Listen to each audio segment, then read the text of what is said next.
Good day, Mademoiselle Robson. You seem anxious. Do you want to speak with me? Yes, Monsieur Poirot.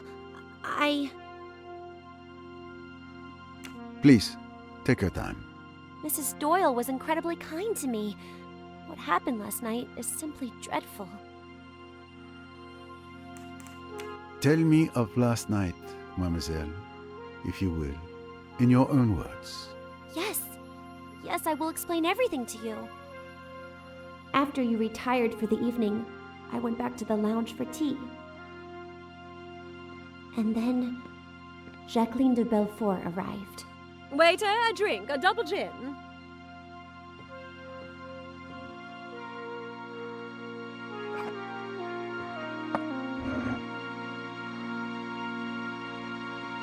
To revenge.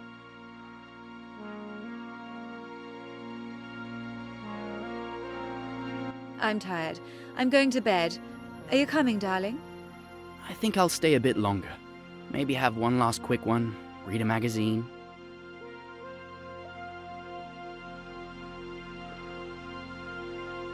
Well, I suppose that's it. I'm going to head out too. Have a good evening.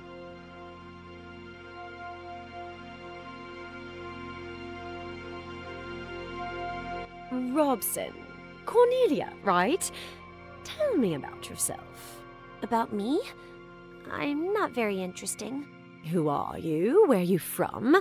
I want to know everything. Why are you interested? Why are you avoiding my questions? We girls must stick together. Miss de Belfort kept questioning me for almost an hour. I tried several times to excuse myself, but she would plead with me to stay each time. I lost count of how many drinks she had. There was a strange atmosphere in the room. Miss de Belfort was talking to me, looking at me, and yet it was as if I wasn't really there, as if she was talking to someone else. And we have excellent drawing classes. Simon, I want another drink. You've had quite enough drinks, Jackie. What damned business is it of yours? Go to bed, Jackie. You're drunk. If you're embarrassed, Simon dear, you'd better leave the room. And when I saw Mr. Hayashi leave the lounge, I thought I could finally slip away too. Miss de Belfort was glaring at Mr. Doyle with a crazed look, full of rage. I really must. It's so late. You're not to go. You're to stay and hear what I've got to say. You're making a fool of yourself. For God's sake, go to bed. You're afraid of a scene, aren't you? That's because you're so English, so reticent. You want me to behave decently, don't you? You damned fool. Do you think you could treat me as you have done and get away with it? I told you that I'd kill you sooner than see you go to another woman. You're my man, do you hear? You belong to me. I'll shoot you like a dog, like the dirty dog you are.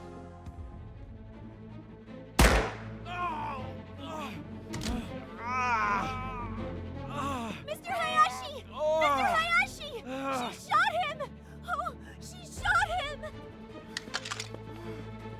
Oh, God. Oh, I wish I were dead. What have I done? What have I done? Hush, dear. Hush.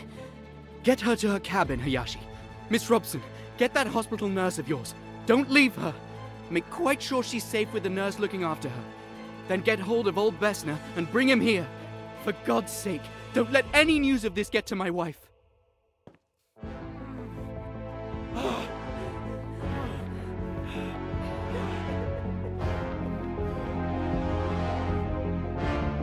I'll drown myself.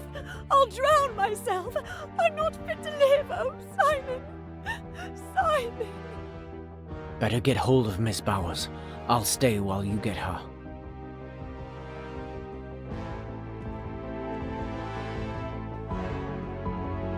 Miss Bowers! Open the door!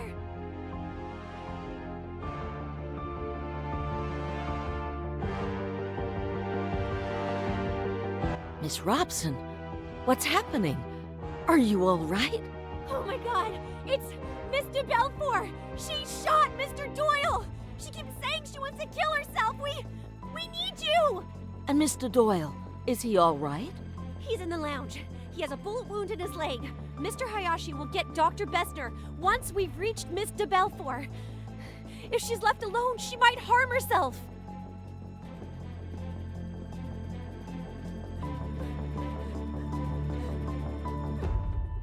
Now then, what's all this?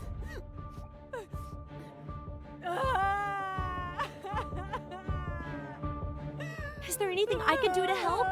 Not at the moment. I'll give her a sedative and stay with her all night.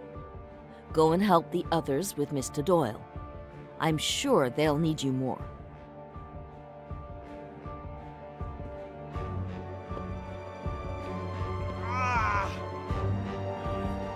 Perfect.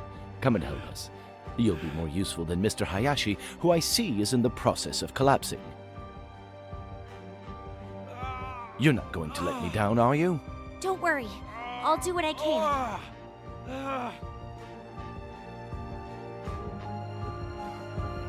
Poor Mr. Hayashi didn't seem very comfortable at the sight of Mr. Doyle's wound, so I stepped in. The doctor and I carried Mr. Doyle to the doctor's cabin. Luckily, we didn't have to carry Mr. Hayashi as well. The wound was really ghastly. The doctor busied himself cleaning and treating the wound as best he could. Well, this is the best I can do. You've been brave. I'm going to give you something to help you sleep. And your wife? What should we do about your wife? She needn't know till the morning. You mustn't blame Jackie. It's been all my fault. I treated her disgracefully. She didn't know what she was doing. Yes, I understand. My fault, Miss Robson. Someone ought to stay with her. She might hurt herself. It's all right, Mr. Doyle. Miss Bowers is going to stay with her all night. Mr. Hayashi, the gun. You mustn't leave it lying around. Quite right. I'll go and get hold of it now. I watched the doctor administer a sedative to Mr. Doyle. He seemed immediately more at ease. I'm bothered. I can't find that revolver. What? How is that possible? Did you look everywhere? Of course, I looked everywhere. It dropped out of the girl's hand. She kicked it away and it went under a settee. It isn't under that settee now. But who could have taken it? It's curious, that. But I don't see what we can do about it. Both of you go to bed. I'll watch over him tonight. And thank you. Your help has been invaluable. I did my best. Good luck. Thank you, Doctor. Mr. Hayashi left for his cabin and I continued to mine. I sat on my bed for several minutes, realizing what had just happened, trying to compose myself before going to bed and finally falling asleep. So now you know everything. That's it. I see. Jacqueline de Belfort's revolver. I am reminded when she showed it to me. Miss Robson, what can you tell me about Lynette Doyle's pearl necklace? It was simply stunning, wasn't it? And it looked perfect on her. Such elegance. The necklace you admire so. What a dream it would be to possess such a necklace. Well, of course. It has been stolen. Oh no, Mr. Poirot. I would never have dared. I assure you, you must believe me. I know nothing about the theft. In your cabin, we found a very elegant pocket watch. It's one of the few keepsakes I have from my father. So, he is the man beside you, inside the watch. Yes, that was before we lost everything. I love having it close to me. Back then, we were all together and happy, and so very innocent. The memories of our loved ones are often the most precious treasures we possess.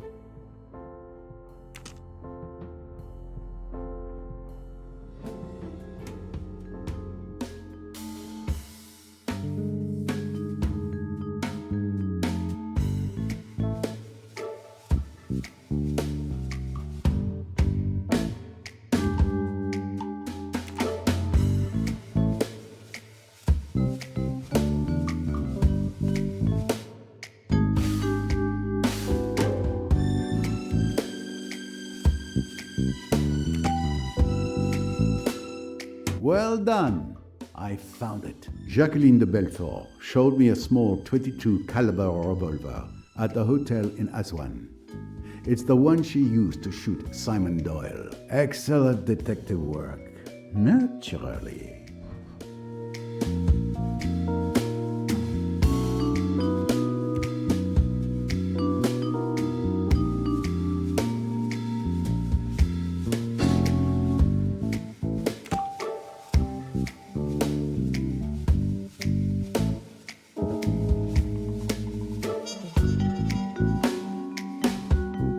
Well done, that's correct.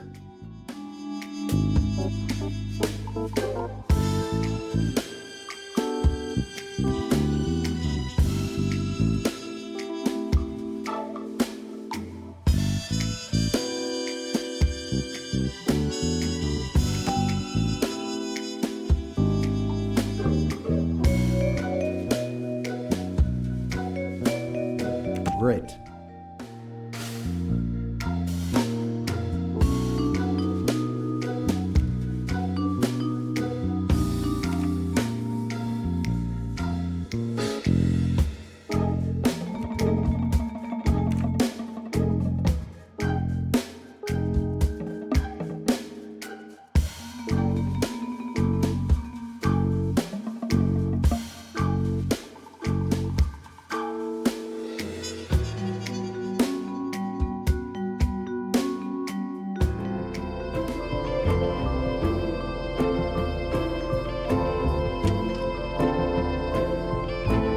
May I ask you a few questions about the death of Lynette Doyle?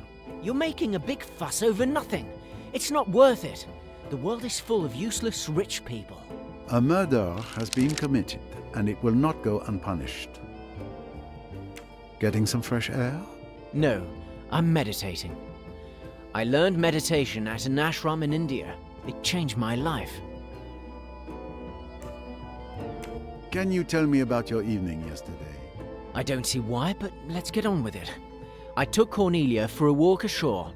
We returned around 10 p.m., just before they lifted the gangway back onto the boat. I lingered on deck alone for a while, and then went back to my cabin a little before midnight. Did you hear anything that night? I think I heard something like a cork popping.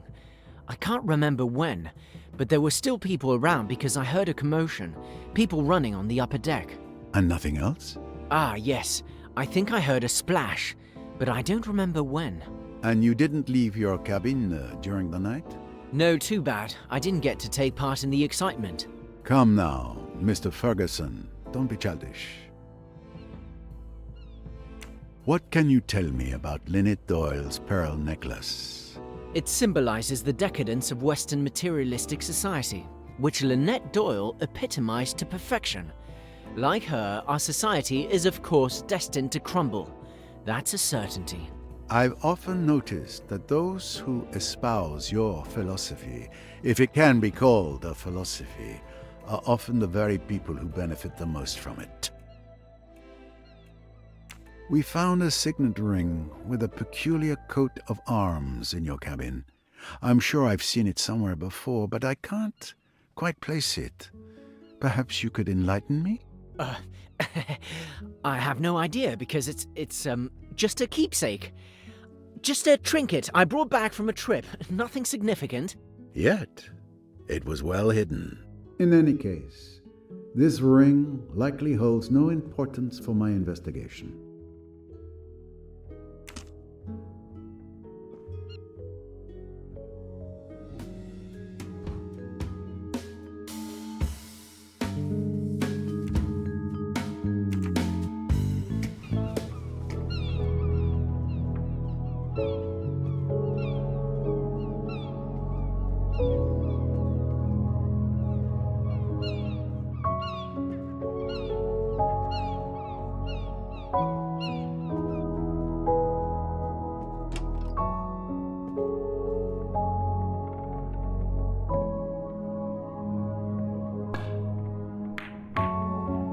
Nice shot.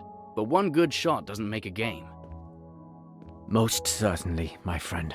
And the next shot promises to be even more difficult. Excuse me, gentlemen, for interrupting. But would you have a moment to answer a few questions? Of course. Anything I can do to help. Right now? Can't we at least finish our game? I could insist, monsieur.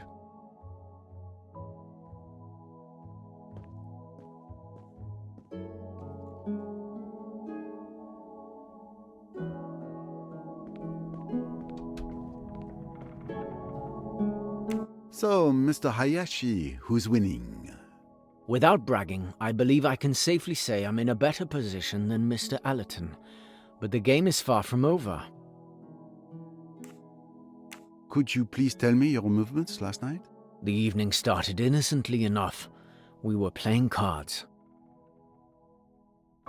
I spent the early part of the evening playing bridge with the Doyles and Mr. Pennington. Waiter, a drink, a double gin. Simon, are you playing or what? Sorry.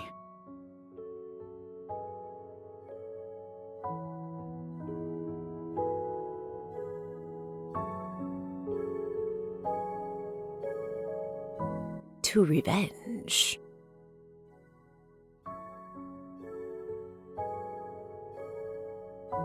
I'm tired. I'm going to bed. Are you coming, darling? I think I'll stay a bit longer. Maybe have one last quick one, read a magazine.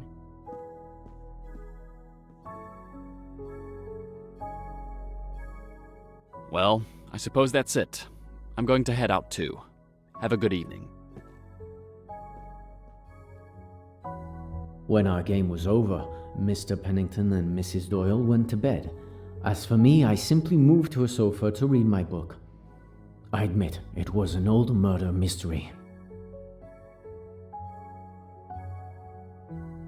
Mr. Doyle stayed on his sofa, and Mr. Belfort started talking to Miss Robson.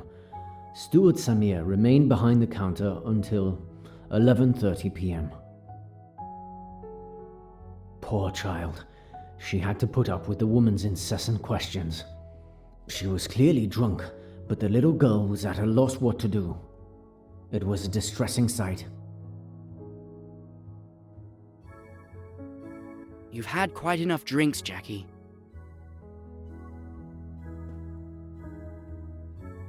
When the argument started to escalate, I seized the opportunity to discreetly slip away. Nothing makes me more uncomfortable than public confrontations.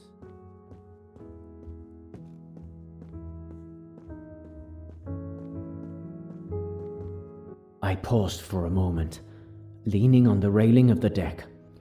I could still hear them shouting inside, and I was relieved to have gotten out.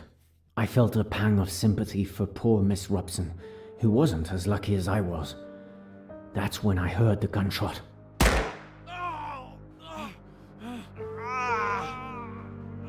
Mr. Hayashi! Mr. Hayashi! She shot him!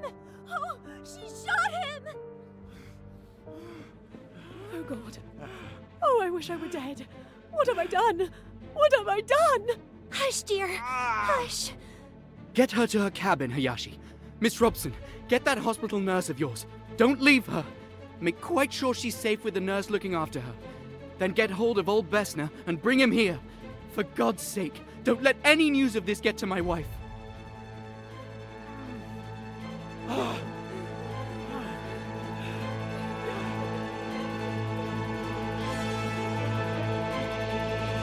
drown myself. I'll drown myself. I'm not fit to live. Oh, Simon. Simon. Better get hold of Miss Bowers. I'll stay while you get her. I must go to him. Oh, Simon, Simon, how could I? Let me go. Let me throw myself overboard. Let me kill myself.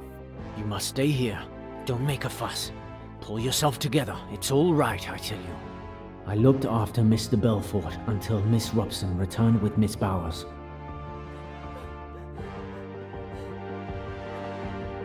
Now then, what's all this? As Miss Bowers seemed to have the situation well in hand, I rushed off to wake Dr. Bessner. Dr. Bessner! Who's that? Stop making such a racket. It's Doyle. He's been shot.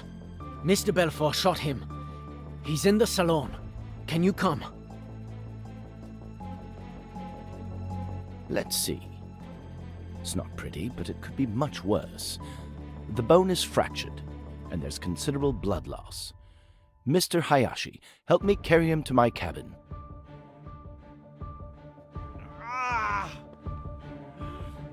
Perfect. Come and help us. You'll be more useful than Mr. Hayashi, who I see is in the process of collapsing. You're not going to let me down, are you? Don't worry. I'll do what I can.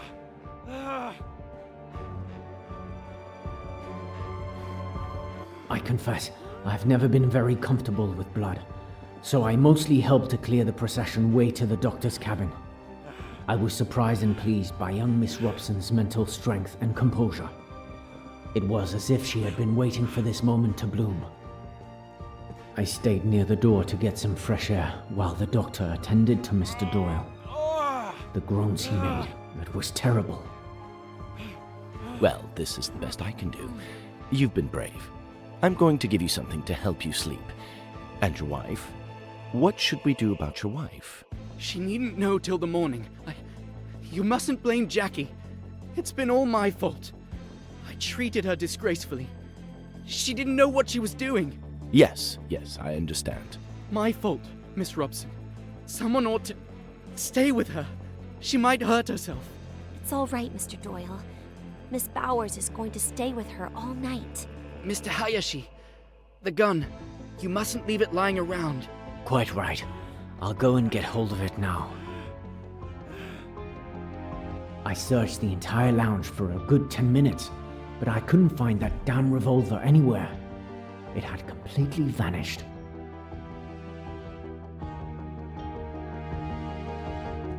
I'm bothered. I can't find that revolver. What? How is that possible? Did you look everywhere? Of course, I looked everywhere. It dropped out of the girl's hand. She kicked it away and it went under a settee. It isn't under that settee now. But who could have taken it? It's curious, that. But I don't see what we can do about it. Both of you go to bed. I'll watch over him tonight. And thank you. Your help has been invaluable. I did my best. Good luck. Thank you, Doctor. I wished Miss Robson a good night and went to my cabin. I've never been so happy to go to bed. It took me a while to fall asleep, but eventually I did. And after all that? I went back to my cabin, say 30 minutes past midnight. Your cabin is the closest one to the lounge, correct? Yes, that's right. Did you notice or hear anything unusual after you returned to your cabin? Well, I think I heard a noise, like a splash, just before falling asleep. That was probably around 1 a.m. or so, but I'm not certain. Very well, Mr. Hayashi. Thank you again for your cooperation. The splash could have been a murder weapon being thrown into the water by the killer. Mr. Hayashi, can you tell me anything about the disappearance of Lynette Doyle's pearl necklace? Monsieur Poirot, I swear to you, I knew nothing of it until you informed me of its disappearance. In that case, I believe you have told me all I needed to know for now. Mr. Hayashi, we discovered something very interesting while searching your cabin. Oh, do tell. You're not on this ship just for a holiday. You are actually here to spy on Mr. Pennington. I had my suspicions when you advised Mrs. Doyle not to rush into signing the papers. But with what we found in your cabin, my suspicions are now confirmed.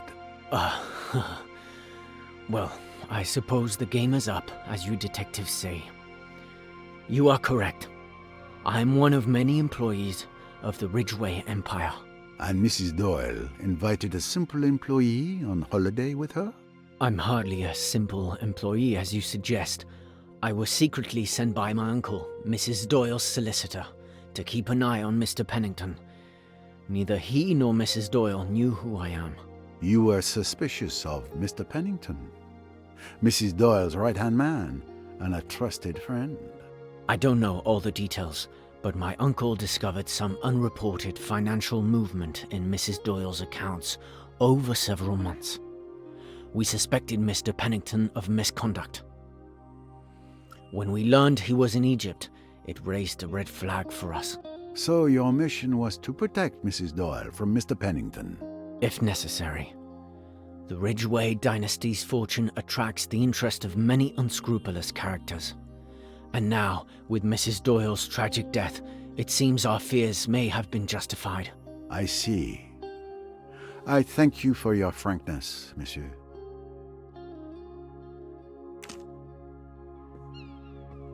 Miss Royce, I was looking for you. I was looking for you too, Mr. Poirot. Time to share information? The murder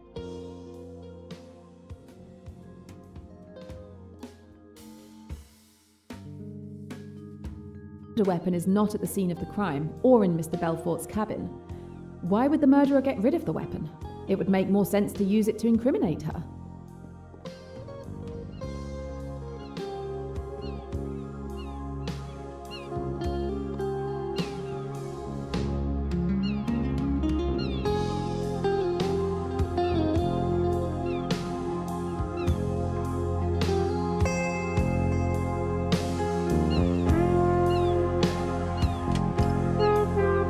Jacqueline de Belfort occupies this stateroom.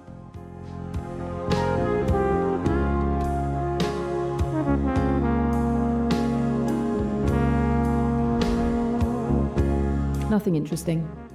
Nothing interesting.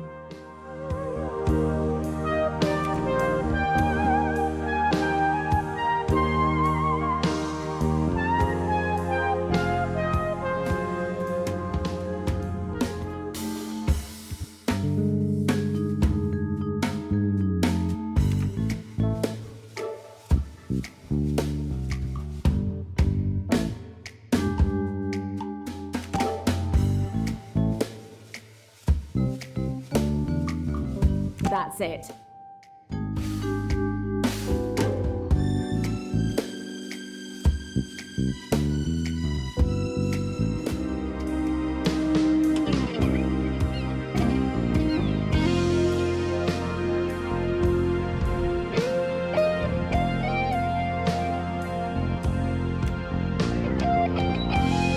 Nothing interesting.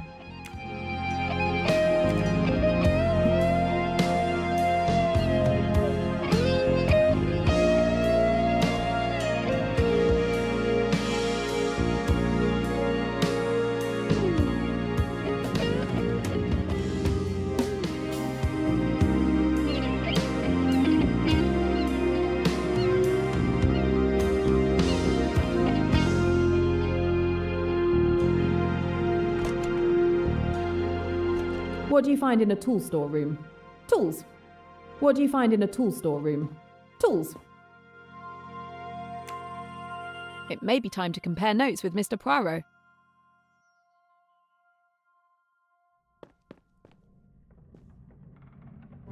Mr. Allerton, don't you want to enjoy some sunshine? If you move the billiard table outside, I'd be happy to. Could you tell me your movements last night, Mr. Allerton? Since you ask so politely, we all had dinner together.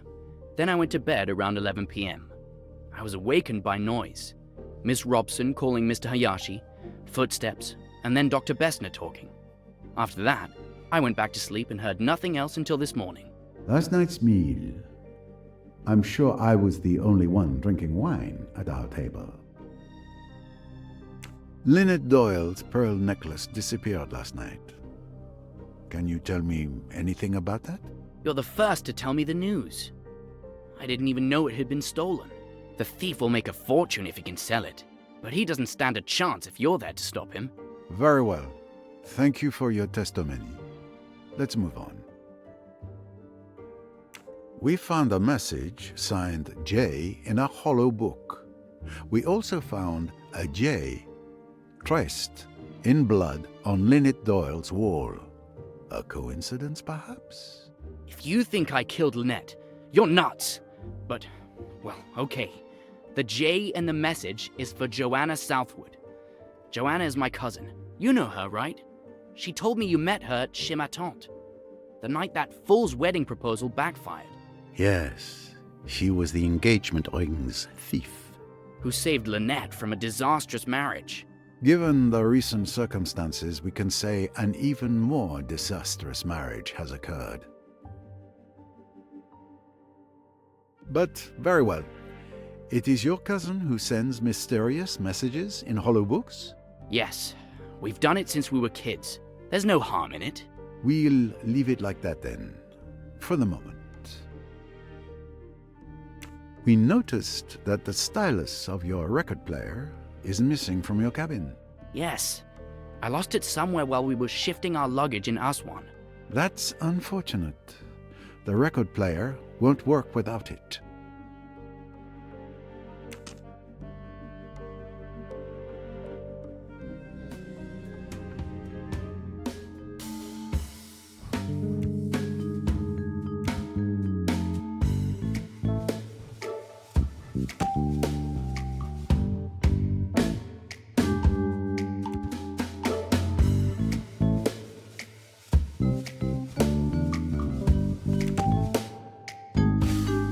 Every question must have its answer. If someone wanted to drug me, the task is not impossible.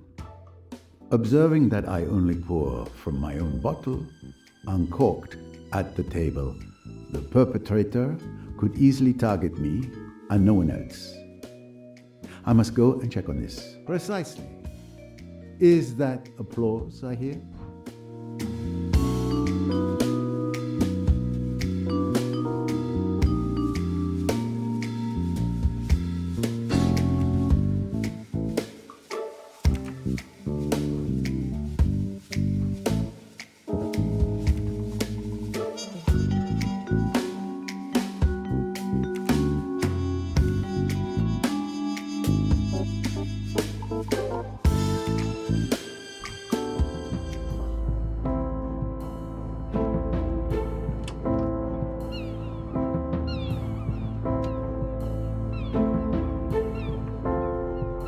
We've been on this boat for 2 days, and I believe we haven't had a chance to really talk yet. Indeed. It's too bad it's under such terrible circumstances. I would have much preferred to talk to you about my archaeological discovery yesterday. I'm sure it would have fascinated you. I apologize. Did you seek some peace and quiet coming here? I'm just admiring Abu Simbel.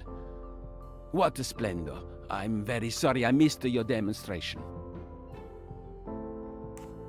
Could you tell me your movements last night? Of course. Time for the interrogation. Let's see. After dinner, I read on the deck. I went to bed around 10 p.m. and woke up around 8 a.m. this morning. Nothing out of the ordinary, I'm afraid. And you didn't see or hear anything? Now that you mention it, I was awakened in the middle of the night by a loud splash, as if someone had thrown a stone into the water. Do you remember what time it was? Did you go to investigate? It was after midnight, I think. And no, I stayed in bed. Lynette Doyle's pearl necklace has gone missing. Do you know anything about it? I am not an expert, but I can tell you that pearls of that size are extremely rare. The necklace must be worth a small fortune. I wouldn't be surprised if it was stolen, and possibly the motive for the murder.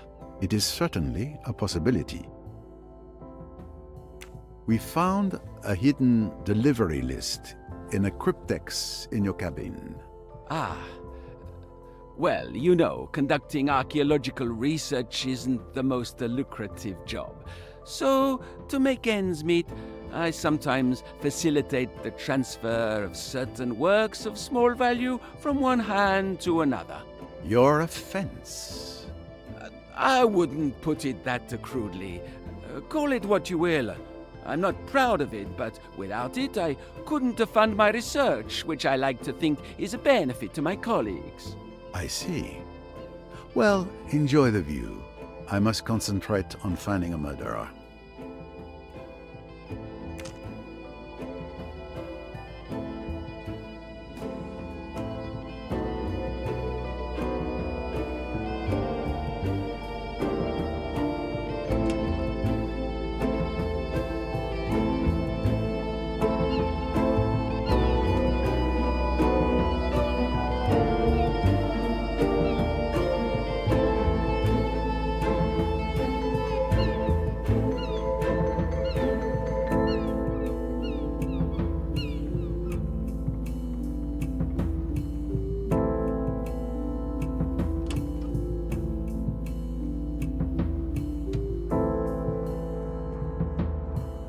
Good day, Samir. Might I disturb you for a moment? Of course, Mr. Poirot. What can I do for you? I was wondering how the ship's staff are doing. That is very kind of you, sir. We are, of course, doing the best we can, despite the terrible tragedy. You mustn't worry. We carry on and do the best we can under the circumstances. After all, everyone must eat. Cabins must be cleaned. Happily, there are few complaints. May I ask what your movements were last night? Of course. I tended the bar until 11:30 p.m. After that, I joined the chef and the captain for our role-playing game session. You look at me strangely, but the scenario is getting very intense. I've been thinking about it all day. My spell book is nearly depleted. We played until around 3 a.m., I think. Goodness, I haven't stayed up that late since I was 17. Did you happen to notice Mrs. Doyle's pearl necklace? How could I not? It is so beautiful. I think it's worth more than anything I could earn in my lifetime.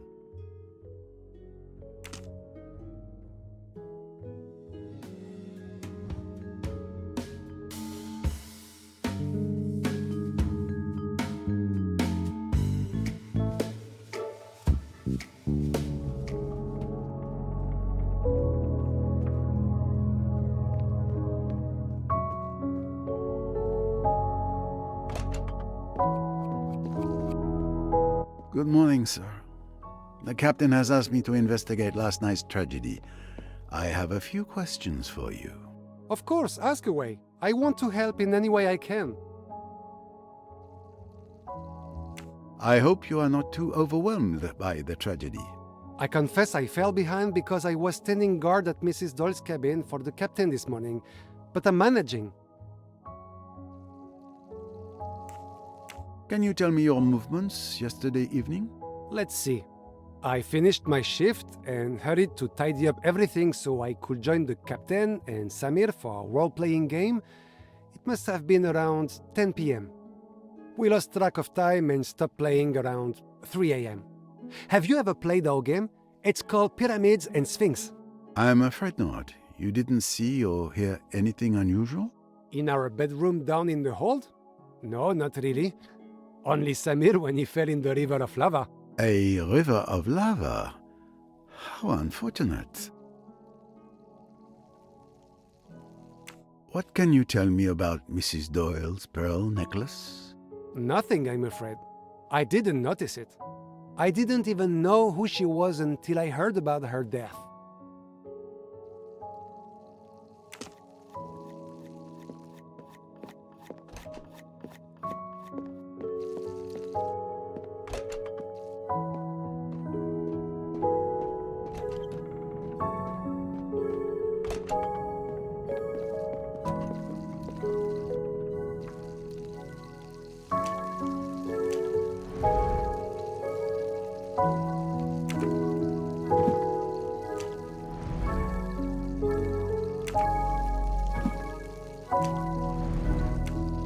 That's my personal bottle. Well, an experiment is necessary to find out if it's been drugged. I must find a way of making sure there was sleeping powder in my wine.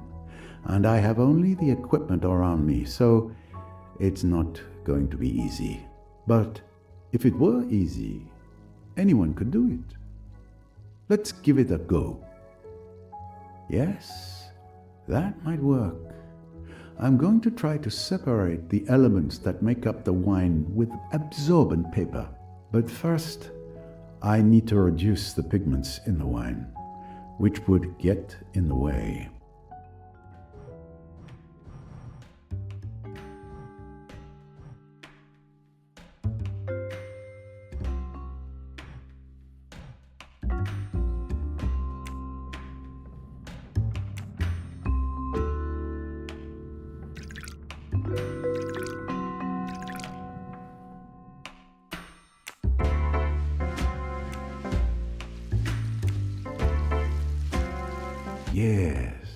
That's the right solution.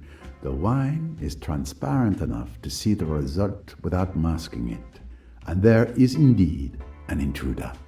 I count 4 spots instead of 3. As I expected, my wine does contain a chemical compound that shouldn't be there. Something has been added to it.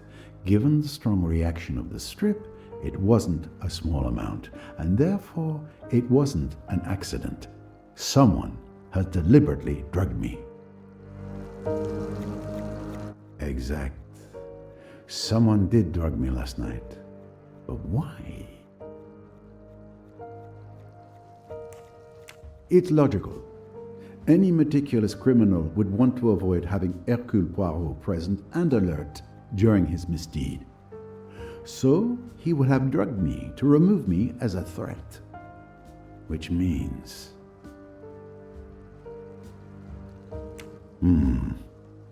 This clue proves that the crime was carefully premeditated. The fact that my bottle had been drugged before the murder, possibly several hours before, proves that the killer had as long as an hour or more before removing me as a danger.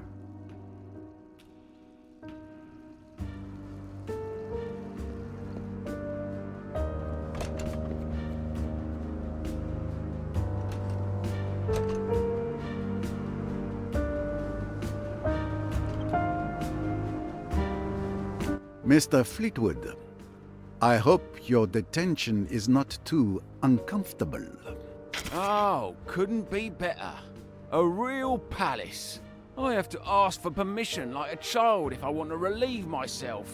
But I do get my 3 meals a day, so I suppose you could call it luxury.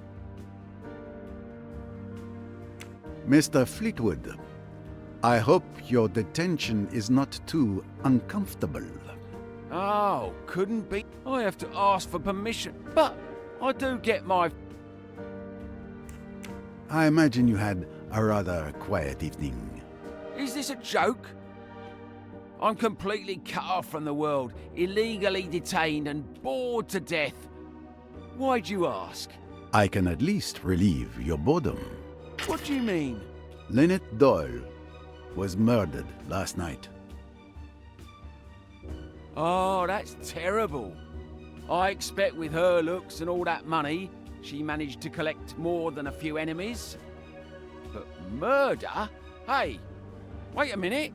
Light shines. I know what you're thinking, but as you can see, I'm still chained to a pipe in here. Passing the time, counting the canned goods. You know, I've had time to think about what I did the other day. I was in a bad place. Drunk, furious, so yes, I acted impulsively. But I swear, I had nothing to do with killing Mrs. Doyle. I'm inclined to believe you, monsieur. I'm telling the truth. I'm sorry she's dead, okay? But I'm not shedding any tears for her. I understand. What can you tell me about Lynette Doyle's pearl necklace? Nothing. Why would I care what that rich kid was wearing? Why indeed?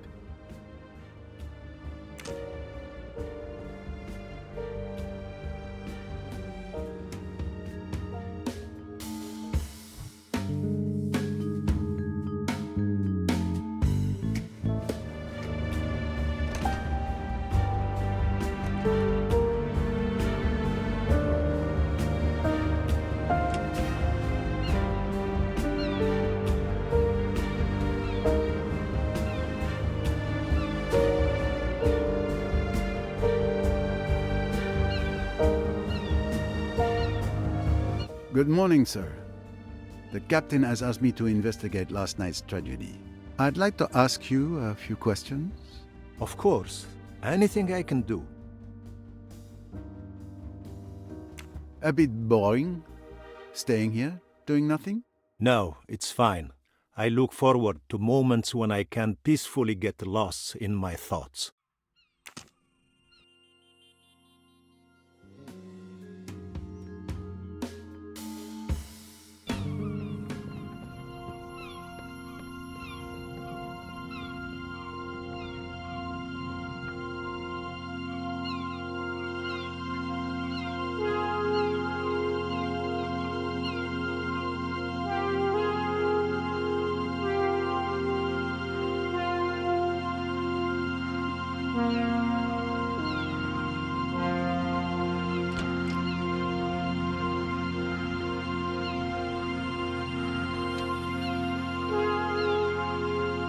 Am I disturbing you? Just a moment. I just had an inspiration. All right, I'm listening. You're writing? I'm a bit embarrassed to say, but the current situation is quite stimulating. Ideas are flooding in again. That must be exhilarating. You have no idea. It reminds me of when I was writing Flaming Kiss. It's not my bestseller, but it's my favorite. Ah, pardon me, but it sounds dangerous. Mrs. Otterborn, can you tell me what you did last night? An interrogation. How exciting. As you know, we all had dinner together. It was quite pleasant. Afterward, I took a stroll on the lower deck. It's quieter there. My daughter came to get me, and we went back up to our cabin around 11 p.m. I slept like a log. Must be the Nile air. Lynette Doyle's pearl necklace has gone missing. A theft and a murder? The plot thickens. A crime of passion. Murder? A primitive instinct. That Jacqueline, with her passionate temperament, obeying the deepest urges of her being, sneaking through the shadows. I see the crime has touched you deeply. Mrs. Otterborn, my associate found what was hidden in your typewriter. Your little secret. Oh, I don't know what you're talking about. And besides, find me a person on this boat who doesn't have a little secret to hide.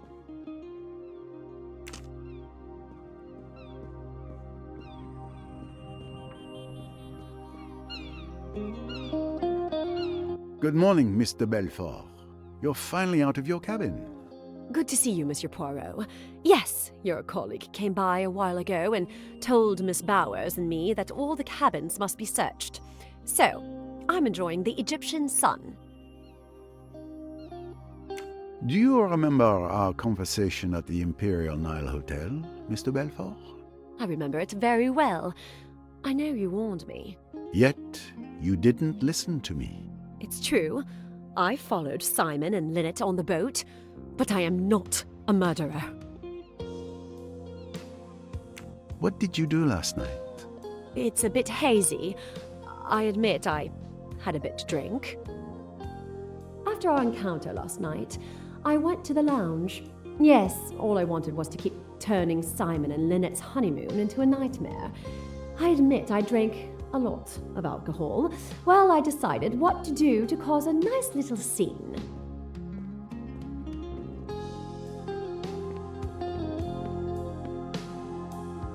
Waiter, a drink, a double gin.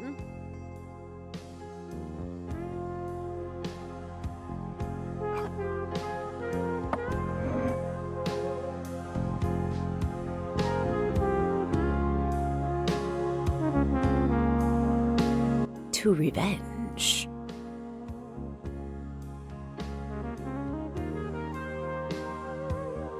I'm tired. I'm going to bed. Are you coming, darling? I think I'll stay a bit longer.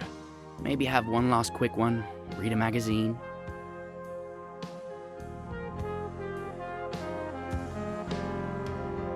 Well, I suppose that's it. I'm going to head out too. Have a good evening.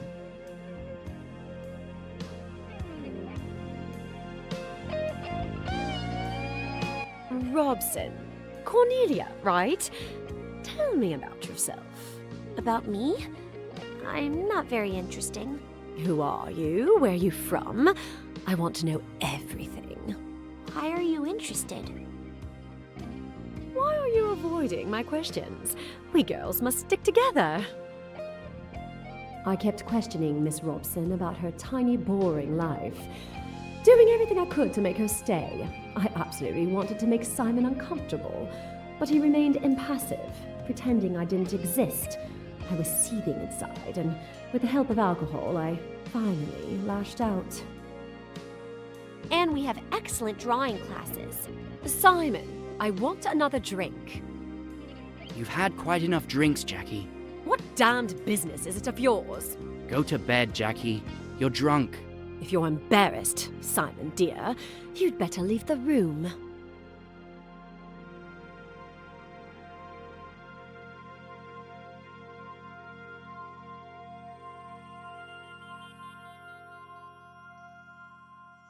I really must. It's so late. You're not to go. You're to stay and hear what I've got to say. You're making a fool of yourself. For God's sake, go to bed. You're afraid of a scene, aren't you? That's because you're so English, so reticent. You want me to behave decently, don't you? You damned fool. Do you think you could treat me as you have done and get away with it? I told you that I'd kill you sooner than see you go to another woman. You're my man, do you hear? You belong to me. I'll shoot you like a dog, like the dirty dog you are.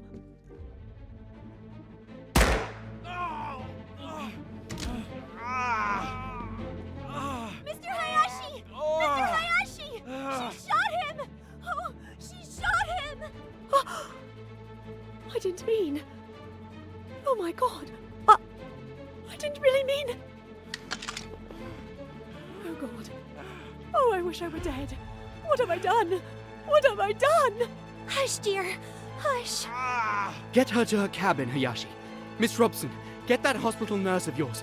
Don't leave her. Make quite sure she's safe with the nurse looking after her. Then get hold of old Bessner and bring him here. For God's sake, don't let any news of this get to my wife.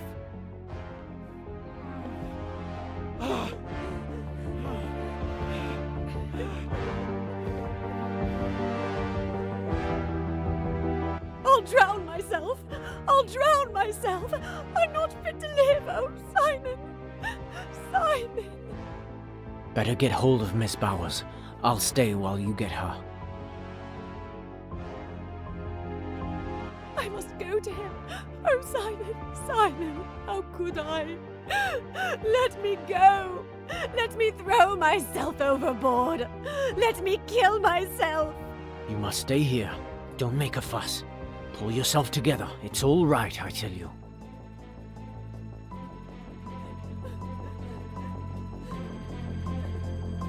Now then, what's all this? I remember feeling a sting in my arm. I hoped it would kill me. Then everything got darker and darker until I woke up this morning. Thank you, Mr. Belfort.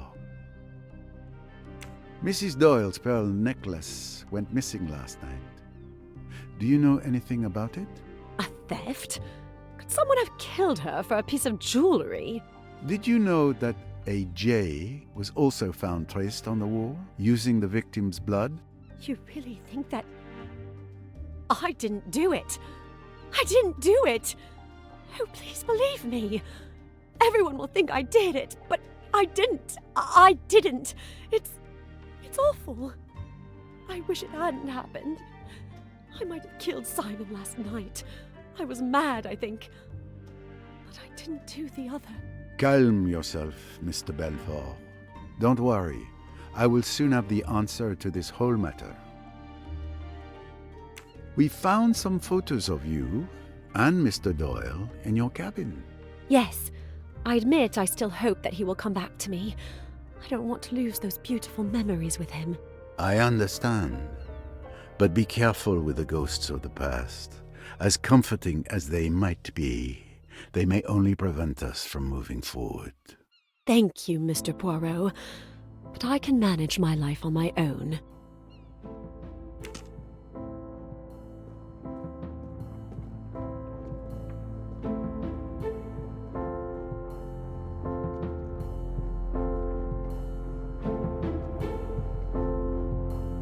Mr. Doyle, I've managed to stabilize your wound.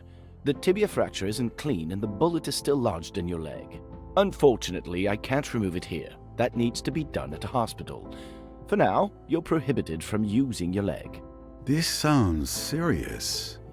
I hope you're not in too much pain, Mr. Doyle. Ah, Monsieur Poirot, you're here. The painkillers I administered to Mr. Doyle should provide relief for a few hours. Thank you very much, Doctor. My leg pain is insignificant compared to my grief. My Lynette. Dead. Murdered. My deepest condolences once again. Mr. Doyle, I know this isn't the ideal time, but may I ask you a few questions? Please do. I'll leave you to it.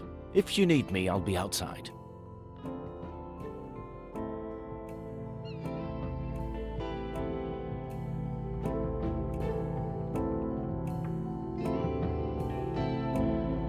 How are you feeling, Monsieur Doyle?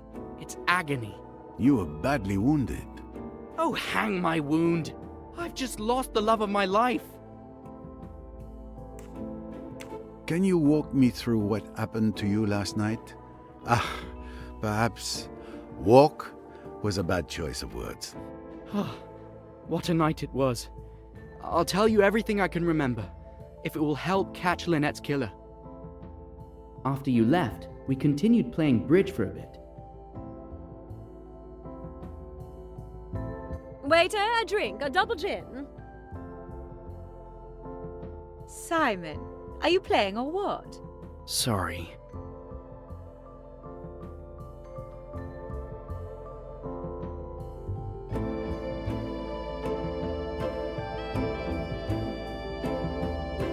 To revenge.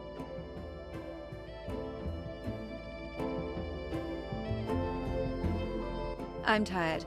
I'm going to bed. Are you coming, darling? I think I'll stay a bit longer. Maybe have one last quick one, read a magazine.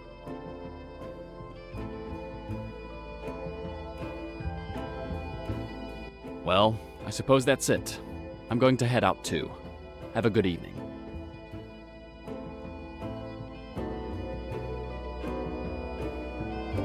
I was trying to read my magazine, but I couldn't concentrate, with Jackie doing everything to make herself the center of attention with Miss Robson. She clearly wanted to get to me, but I didn't let anything show. We were engaged in a duel of patience, and I was determined to win this time. And we have excellent drawing classes. Simon, I want another drink.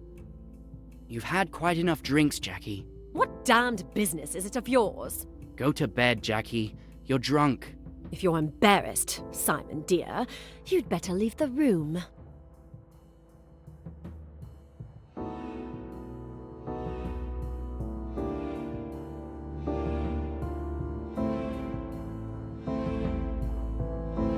I really must. It's so late. You're not to go. You're to stay and hear what I've got to say. You're making a fool of yourself. For God's sake, go to bed. You're afraid of a scene, aren't you? That's because you're so English, so reticent. You want me to behave decently, don't you? You damned fool. Do you think you could treat me as you have done and get away with it? I told you that I'd kill you sooner than see you go to another woman. You're my man, do you hear? You belong to me. I'll shoot you like a dog, like the dirty dog you are.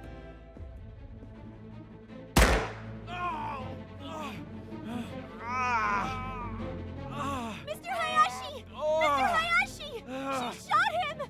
Oh, she shot him! Oh, God. Oh, I wish I were dead. What have I done? What have I done? Hush, dear. Hush. Get her to her cabin, Hayashi. Miss Robson, get that hospital nurse of yours. Don't leave her. Make quite sure she's safe with the nurse looking after her. Then get hold of old Bessner and bring him here. For God's sake, don't let any news of this get to my wife. They left me alone in a lounge for 5 minutes or so. My leg was killing me. But all I could think of at the time was that it was I, through my deeply selfish actions, who had caused Jackie to commit such an act of hatred. I had caused her so much grief. I deserved much worse than a bullet in the leg.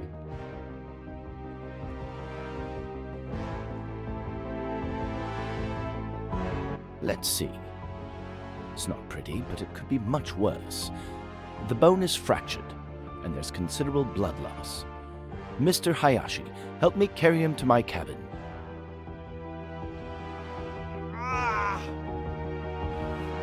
Perfect. Come and help us.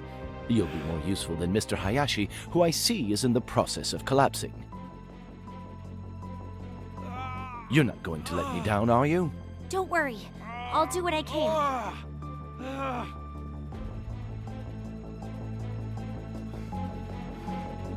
After what felt like an eternity, Mr. Hayashi, Dr. Bessner, and Miss Robson came to help me and carry me to the doctor's cabin. I must admit I don't remember much. I just know the doctor was working on my leg, and the pain was unbearable. I think I must have passed out. Well, this is the best I can do. You've been brave. I'm going to give you something to help you sleep. And your wife? What should we do about your wife? She needn't know till the morning. You mustn't blame Jackie. It's been all my fault. I treated her disgracefully. She didn't know what she was doing. Yes, I understand.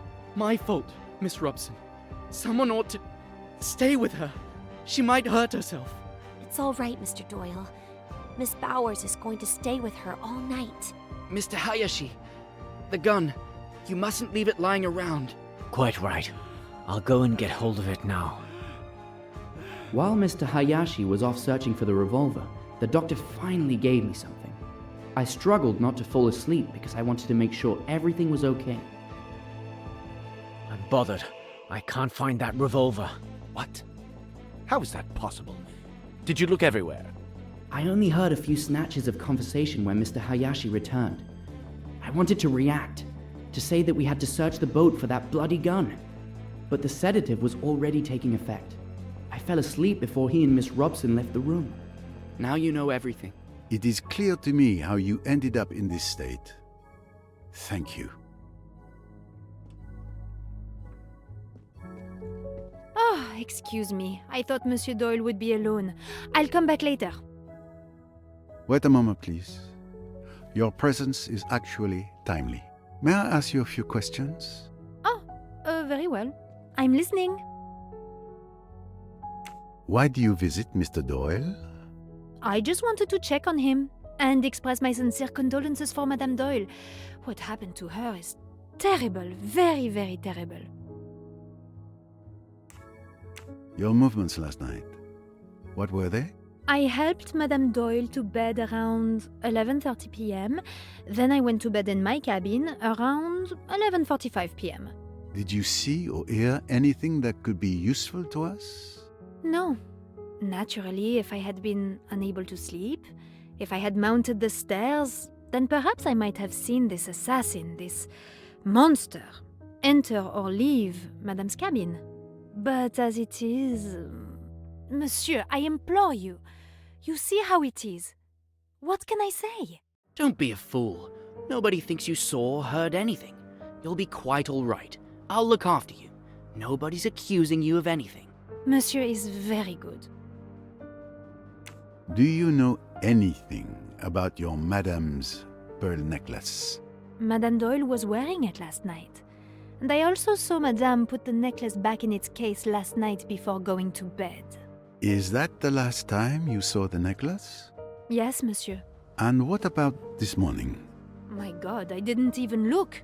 When I entered her cabin, I saw Madame. I screamed and ran out. It was indeed missing this morning. It's a bit delicate to talk to her about this here. I'll wait until she is alone.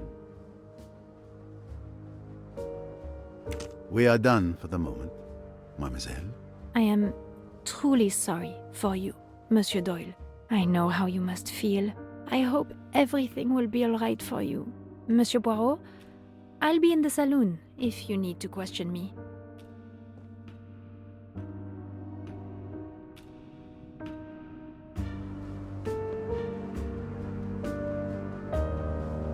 Your wife's pearl necklace has gone missing.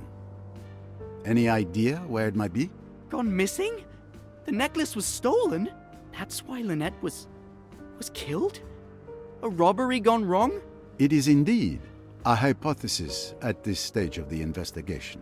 Please, Poirot. Please catch the murderer. That is my intent, Monsieur Doyle. It seems you enjoy playing at the casino, Mr. Doyle. It's a pleasant vice, nothing more. But alas, you don't seem to win much, judging by the few chips found in your cabin. Well, what can I say? There's always tomorrow. To tell you the truth, I locked my low-value chips in that box to ward off bad luck. It was a friend who's a fortune teller who advised me to do that. I didn't know you were superstitious.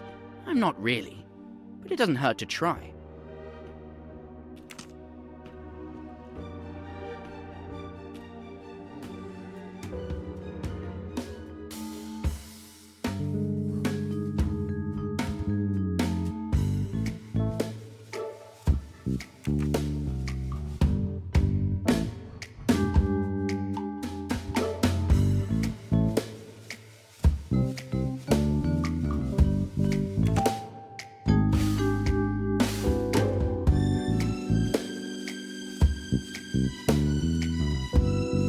Every question must have its answer.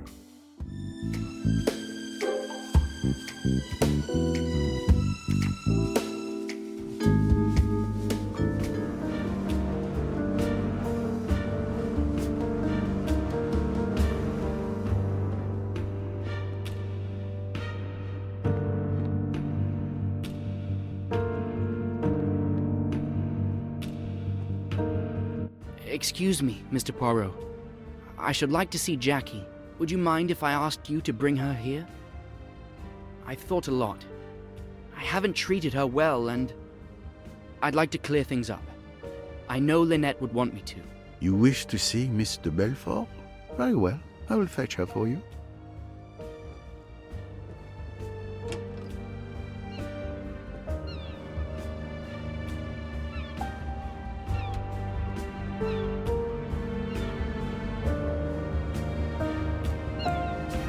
Would you like to come with me, miss? Mr. Doyle would like to see you. Simon? He wants to see... me? Yes, of course.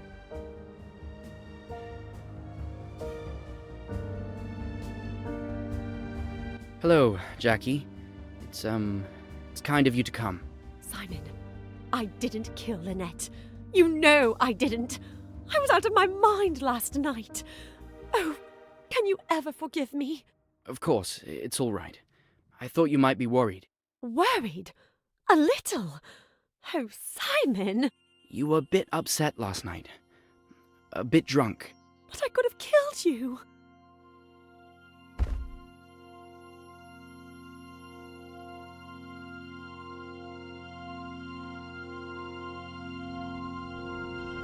Simon, I'm so sorry. Let's give these young people some privacy. They've been through enough. Thank you, Mr. Poirot. Thanks to you, we've been able to explain ourselves with some privacy. You're welcome.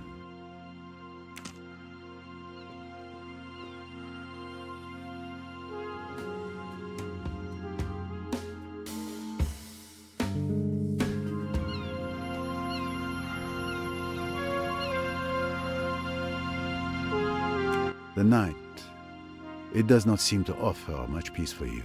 Yes, I've had more pleasant holidays, actually. What happened to you last night, Dr. Bessner? It all started when Mr. Hayashi woke me up in the middle of the night. I was asleep when I heard someone knocking on my door. I got up quickly, wondering what they could possibly want with me at this late hour. Dr. Bessner! Who's that? Stop making such a racket. It's Doyle. He's been shot. Mr. Belfort shot him. He's in the salon. Can you come? Let's see. It's not pretty, but it could be much worse. The bone is fractured, and there's considerable blood loss. Mr. Hayashi, help me carry him to my cabin.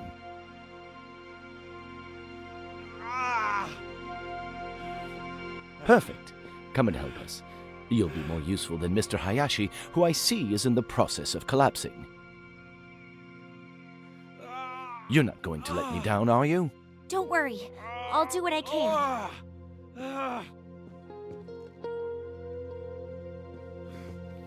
Luckily, the young lady was there. She kept a cool head and was a great help in getting Mr. Doyle to my cabin. And without proper equipment, I had to improvise. Honestly, I'm quite proud of the result. However, poor Doyle was in agony. Well, this is the best I can do. You've been brave. I'm going to give you something to help you sleep. And your wife? What should we do about your wife? She needn't know till the morning. You mustn't blame Jackie. It's been all my fault. I treated her disgracefully. She didn't know what she was doing. Yes, I understand. My fault, Miss Robson. Someone ought to stay with her. She might hurt herself. It's all right, Mr. Doyle. Miss Bowers is going to stay with her all night. Mr. Hayashi, the gun. You mustn't leave it lying around. Quite right. I'll go and get hold of it now. Thankfully, I had some morphine on hand. Without it, I think Mr. Doyle would have had a very rough night. And then Mr. Hayashi returned from the lounge. I'm bothered. I can't find that revolver. What? How is that possible? Did you look everywhere? Of course, I looked everywhere. It dropped out of the girl's hand. She kicked it away and it went under a settee. It isn't under that settee now. But who could have taken it? It's curious, that. But I don't see what we can do about it. Both of you go to bed. I'll watch over him tonight. And thank you. Your help has been invaluable. I did my best. Good luck. Thank you, Doctor. After dismissing Mr. Hayashi and Ms. Robson, I sat down in an armchair. Mr. Doyle was already asleep. I got up several times during the night to re-examine his wound and put my instruments away. Then, in the early hours of the morning, the captain came knocking at my door to tell me that Mrs. Doyle was dead. There. That's how I remember it. Thank you, Dr. Bessner. Now that I have gathered both the testimonies of Dr. Bessner and Mr. Doyle, I am convinced that Dr. Bessner did indeed look after Simon Doyle all night. I am of the opinion that Lynette Doyle's pearl necklace was stolen. What do you think, Doctor? All I can tell you is that I didn't see it in the cabin. Also, during the preliminary analysis of the body, I didn't observe any marks around Mrs. Doyle's neck to indicate the necklace was ripped from her neck. It's likely that she removed it before going to bed. What happened to it then, I have no idea. Thank you for your observations.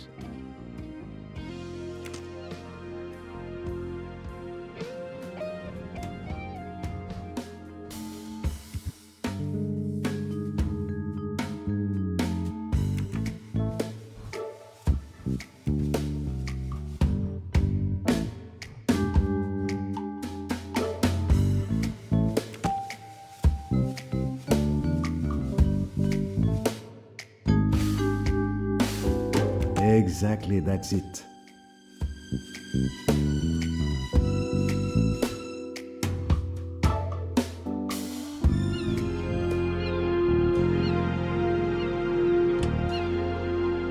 Aha. This is Dr. Bessner's stateroom. Clean and efficient.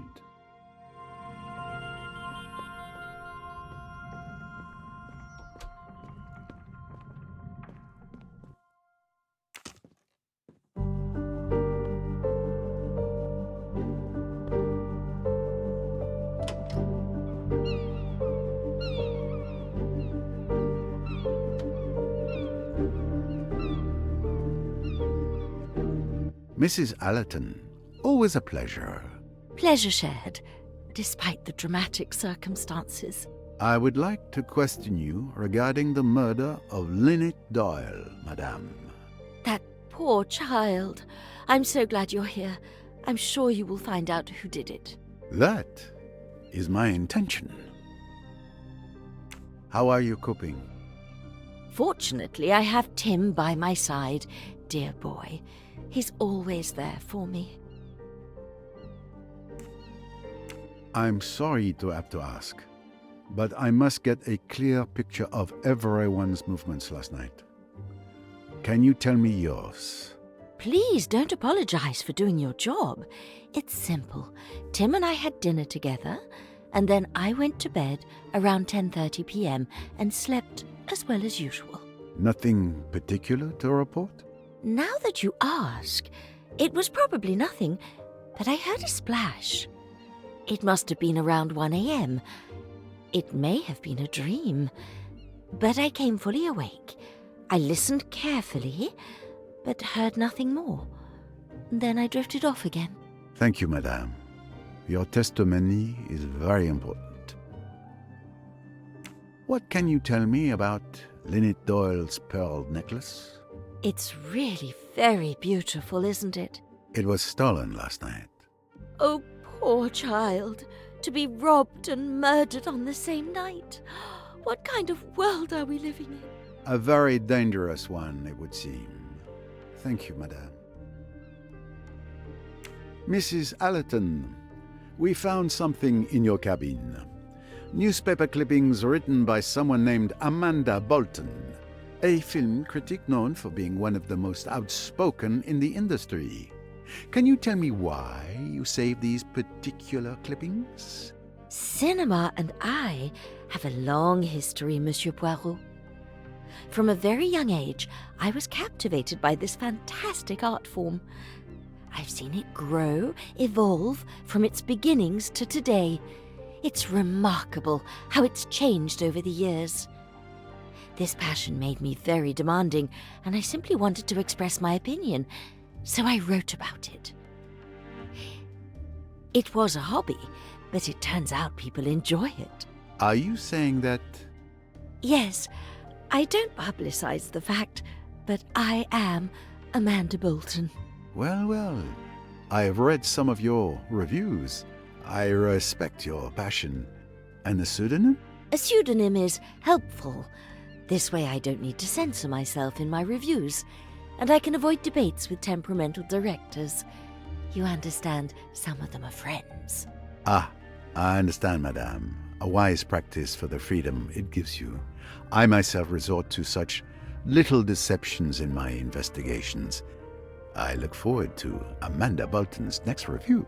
Thank you, Monsieur Poirot.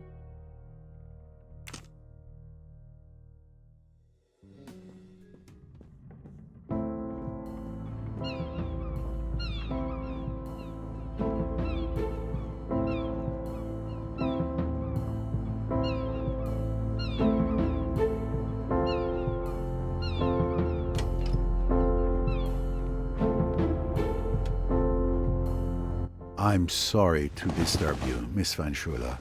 May I ask you a few questions? It would be a waste of time for both of us. It's just a formality. I promise my visit will be brief. How are you, madame? The heat is stifling, the people are intolerable, the staff is dreadful. And then there's this murder business. Thankfully, I must admit the view is tolerable. What time did you go to bed last night? Oh, there you go, asking questions anyway. I usually go to bed at 10 p.m., but last night I lost 10 minutes because that foolish Cornelia was searching for my shawl, which of course she didn't find. Do you remember? Yes, of course. Did you hear anything unusual?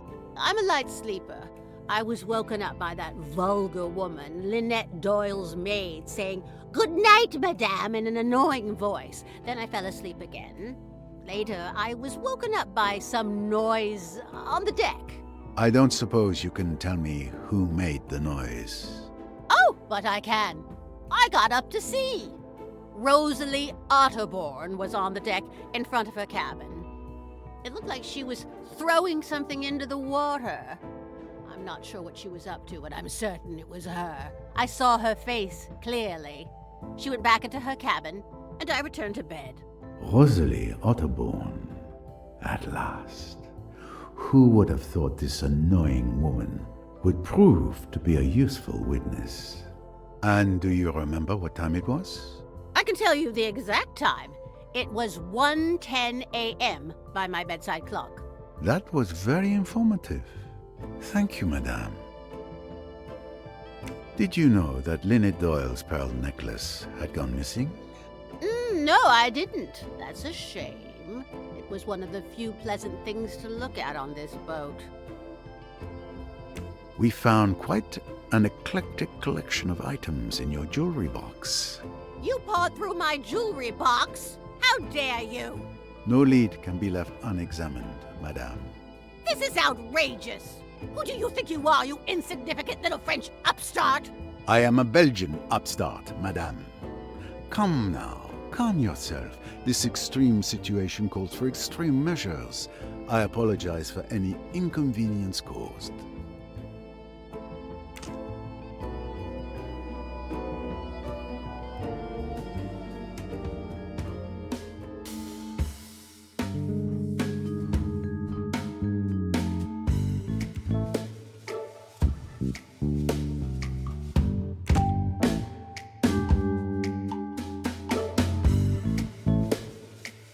That's logical.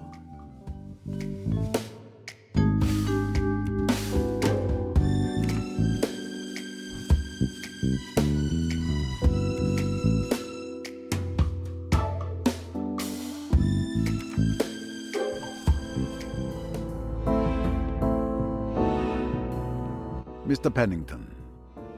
Ah, Mr. Poirot. There you are at last. I was wondering when you would come to see me. You think I'm the one who killed the poor girl, don't you?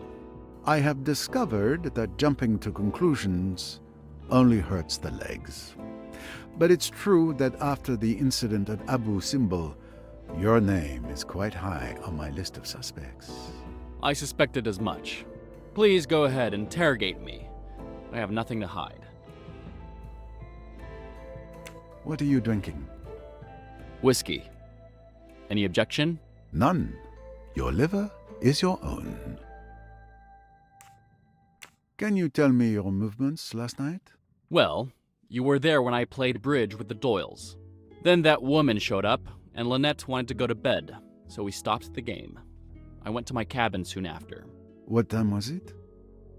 Around 11:30 p.m., I think. Did you see or hear anything unusual during the night?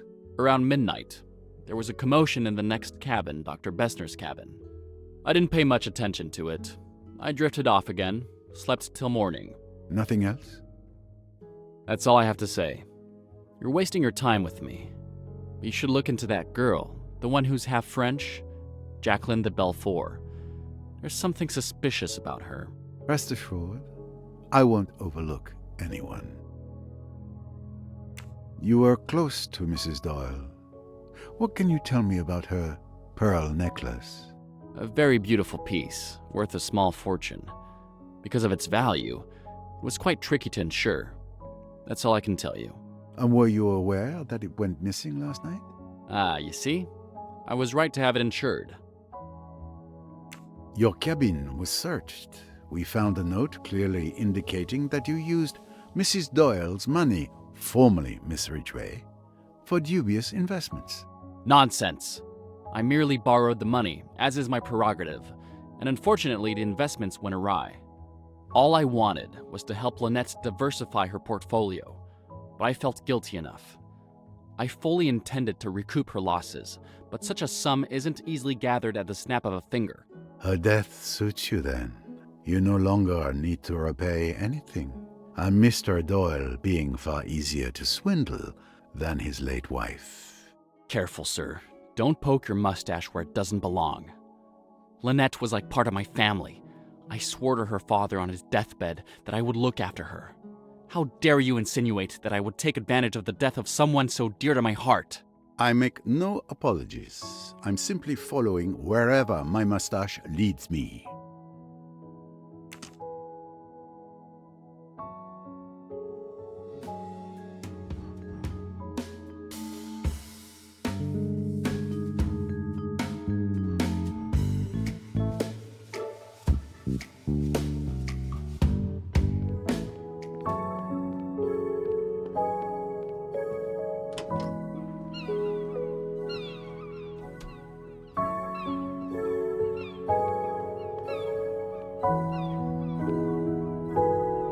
Thank you for keeping watch over Mr. Belfort all night. Oh, I'm used to sitting up with patients. It wasn't the most challenging guard duty I've had. What did you do last night? Let me see. Last night was eventful, to say the least. I had gone to bed early after dinner, but I was abruptly awakened by Miss Robson around midnight. Miss Bowers! Open the door!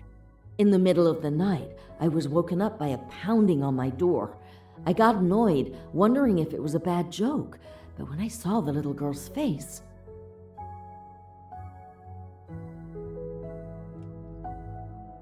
Miss Robson, what's happening? Are you all right? Oh my god, it's Mr. Belfour! She shot Mr. Doyle! She keeps saying she wants to kill herself! We need you! And Mr. Doyle, is he all right? He's in the lounge. He has a bullet wound in his leg. Mr. Hayashi will get Dr. Bessner once we've reached Miss de Belfour. If she's left alone, she might harm herself.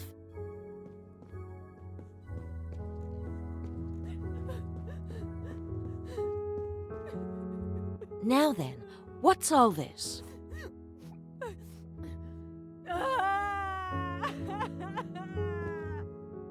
Is there anything I can do to help?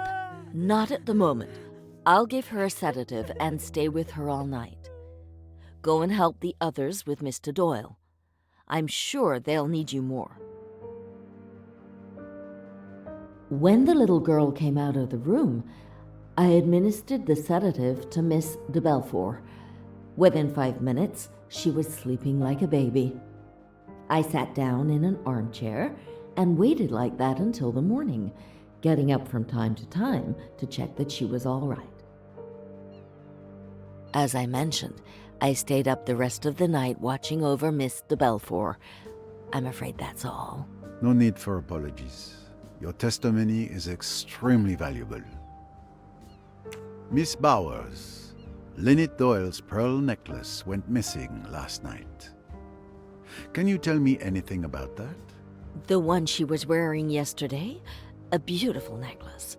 Even my boss doesn't have such pretty jewelry. I don't know what more I can tell you.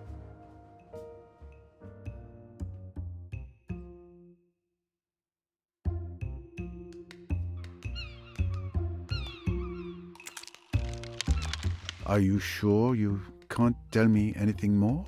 What are you implying, Monsieur Poirot?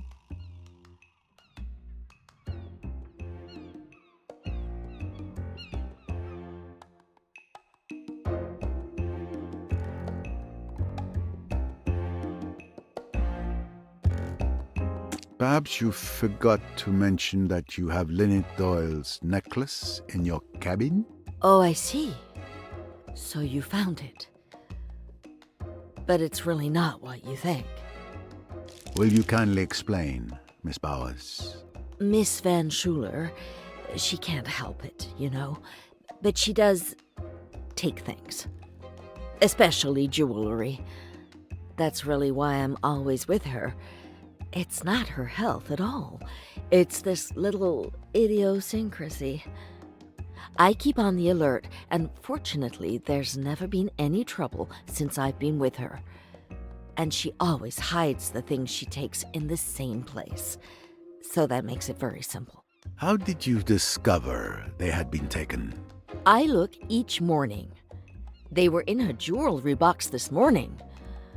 I went along to put them back, hoping that Mrs. Doyle wasn't up yet and hadn't discovered her loss. But there was the captain standing there, and he told me about the murder and that no one could go in. So then, you see, I was in a regular quandary. But I still hoped to slip them back in the cabin later, before their absence had been noticed.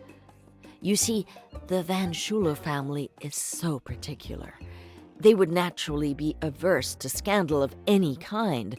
It would never do if this got into the newspapers. But that won't be necessary, will it? You can count on my discretion. I have one more question. Miss Van Schuler is a kleptomaniac. Has she also a tendency to homicidal mania? Oh, dear me, no. Nothing of the kind. You can take my word for it, absolutely. The old lady wouldn't hurt a fly. And at last, we have the entire story. Thank you for your honesty. And rest assured, I won't bring up the matter with Miss Van Schuler. Thank you. I don't think Miss Van Schuler noticed it. But just to be sure, I counted the pearls on the necklace. There are 33. 33?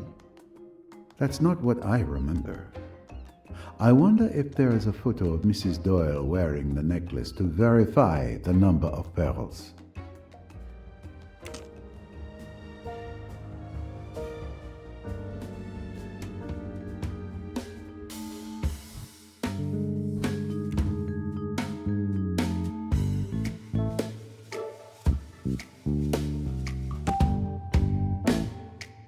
Excellent deduction. The necklace Miss Van Schuler stole and that was recovered by Miss Bowers is a fake.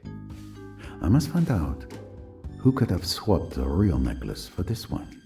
My little gray cells did not let me down.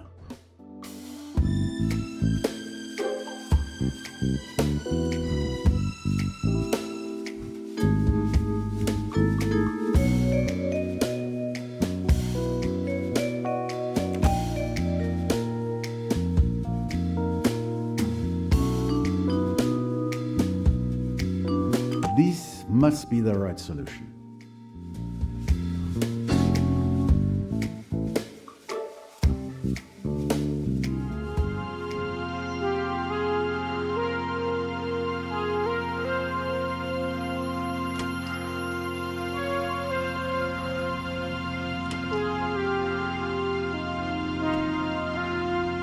Good morning, Captain.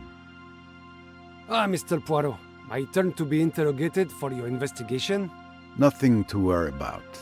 It is the detective's routine to ask questions. Is the river always this calm? Yes. I spent months at sea as an officer on cargo ships through storms you wouldn't believe. This is a whole different world. An absolute pleasure. What did you do last night? Well, I have a new hobby recently. Role-playing games. It was an American tourist who taught me a few months ago. And I got completely hooked. The game we play is called Pyramids and Sphinx. I converted the chef and Samir, and we play almost every evening. I'm the game master. I adjust the scenario as we go along. They never know what diabolical plan I have in store for them. It's always a mystery. Have you ever played it? I've had a similar experience from time to time. When did you start playing? We started at 10 p.m. as usual, and Samir joined us around 11:30 p.m. It lasted until about 3 a.m., I think. And did anyone leave during the game? Not even to go to the bathroom. We were also involved in it. Imagine that. Is there any new information about Mrs. Doyle's pearl necklace? I don't know if it's relevant, but I've only seen pearls like those once before. They are found only in the Sea of Japan.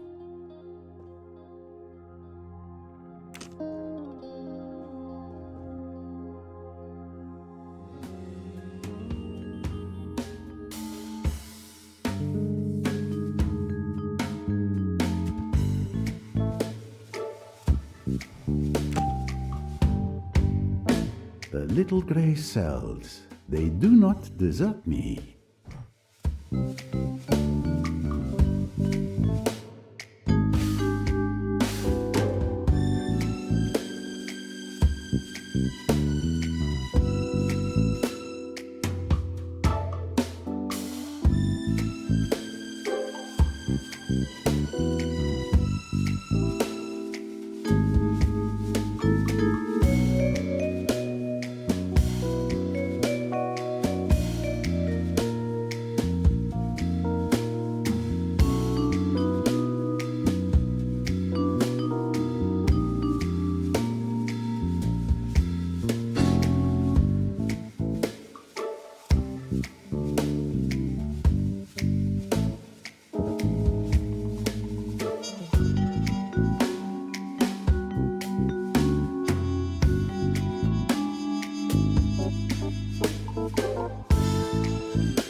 Perfect.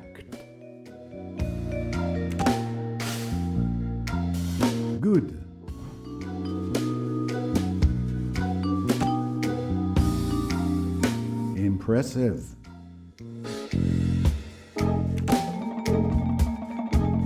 Absolutely. Exactly, that's it.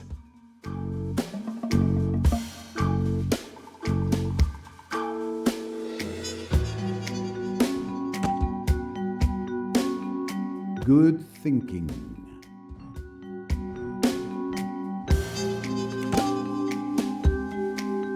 Of course, precisely what I thought.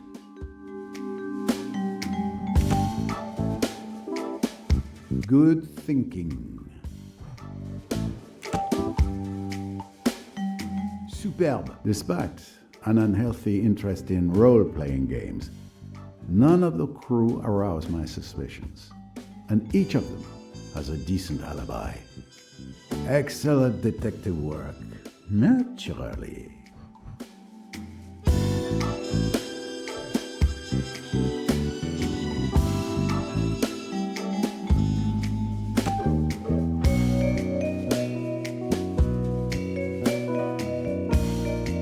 Every question must have its answer.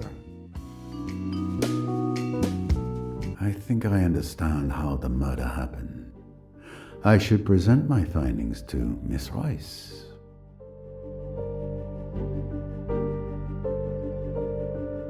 We have made progress in our investigation, but a significant problem remains. I think I know what you're referring to. Let's recap. I've discovered that the murderer intentionally drugged me at dinner, sometime before Lynette's murder. We can already draw a first conclusion from this. The crime was premeditated. It couldn't have been improvised. Exactly. The revolver that was used to kill Lynette Doyle is a key piece of evidence. Agreed.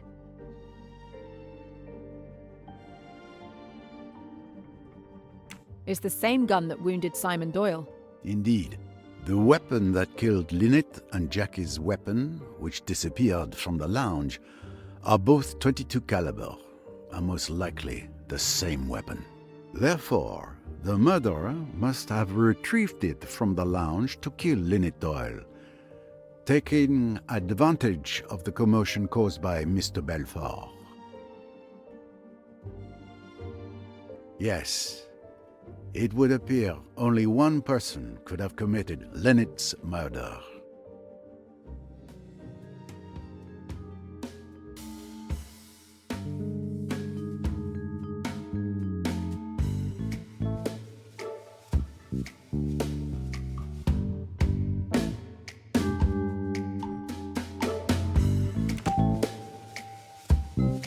Right.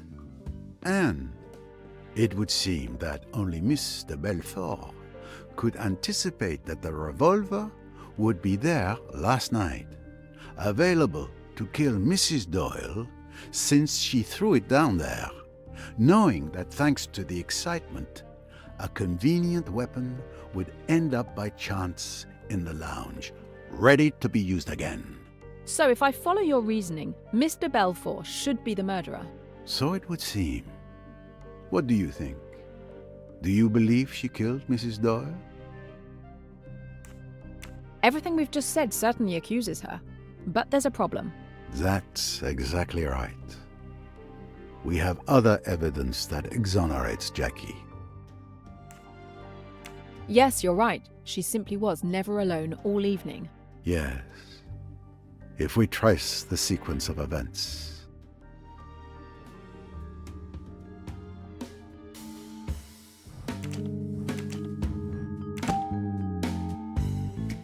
That's it?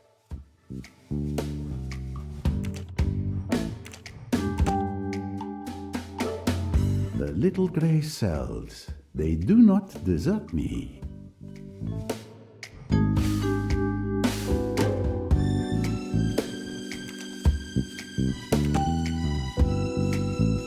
Excellent.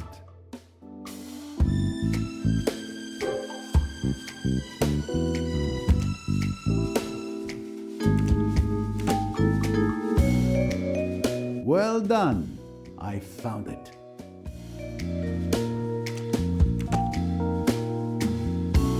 nice one. Several testimonies overlap to confirm that Mr. Belfort was never alone from the moment she entered the lounge until this morning. Gun or no gun, there was no moment when she could have slipped away to kill Mrs. Doyle. So Mr. Belfort is the only one who could have done it, but she couldn't have done it. Did I say that out loud? Mademoiselle, Poirot does not believe in flying guns with minds of their own. We are being led astray, but we will unravel this thick mystery. I'm convinced of it. There is still much we don't know. The investigation must continue.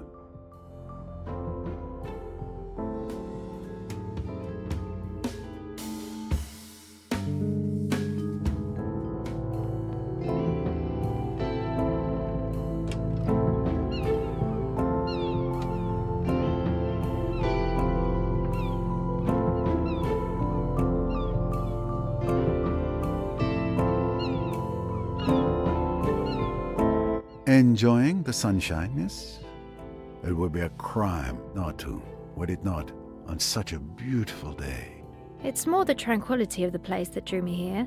I understand. Don't worry, this will only take a moment. It's rare to see you without your mother.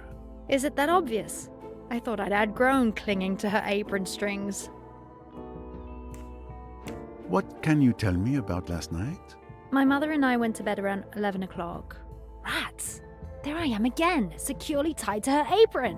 I didn't hear anything except some commotion near Dr. Bessner's cabin. It was stifling in our cabin. I couldn't sleep. Around 1 a.m., I went out on deck for some fresh air. I didn't stay long. I went back to sleep afterwards. I had no idea what had happened until this morning.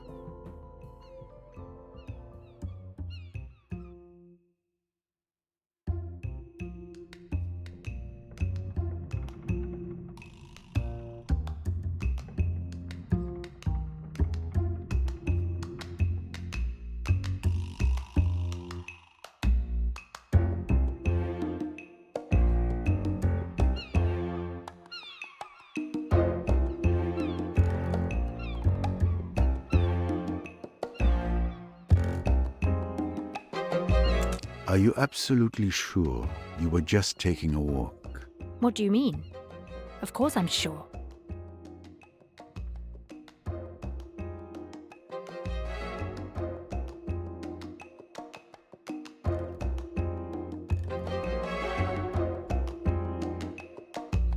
Did you happen to go out on the starboard deck to throw something overboard?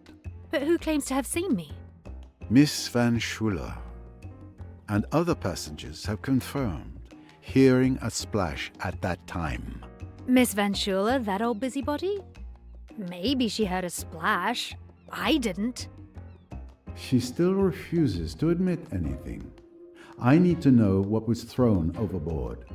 There's only one thing left to do. Recover that sunken treasure. The steward, Tarek, might be able to help us. What can you tell me about Mrs. Doyle's pearl necklace? Her necklace? Nothing at all. I admit being pleased with myself. When I saw it, I wasn't jealous.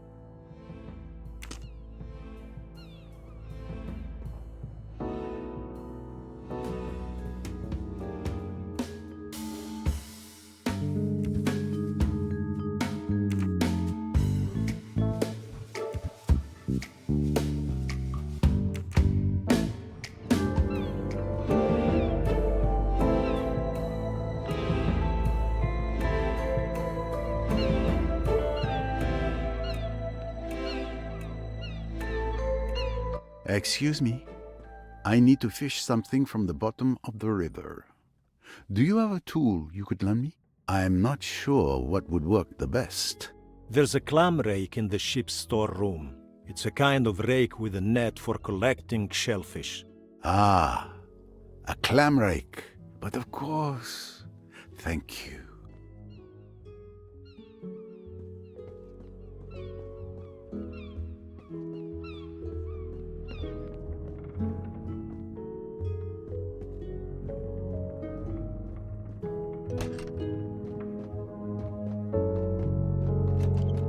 I doubt Miss Royce has ever used one, but I expect she's a fast learner. With this, Miss Royce should be able to fish out what Miss Otterbourne threw in the water. I'm not really dressed for it these days.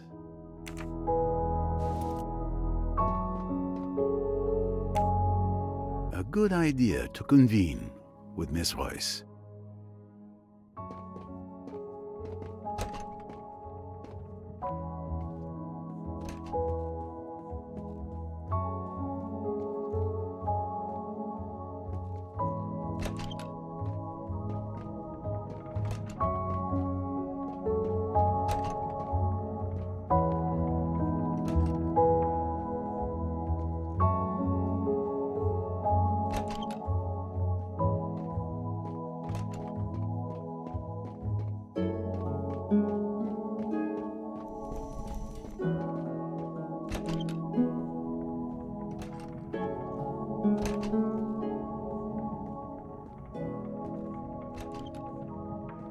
What are you doing here? Let me go and I'll tell you everything. No, I don't think so.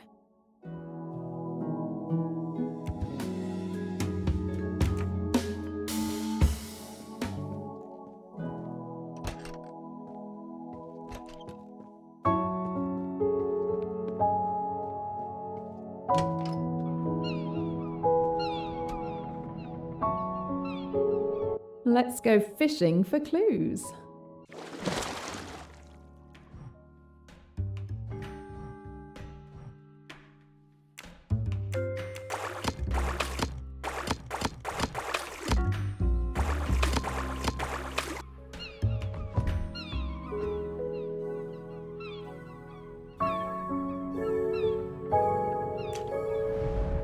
Disgusting.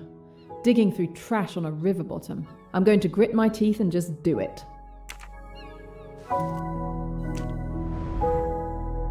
Not my style.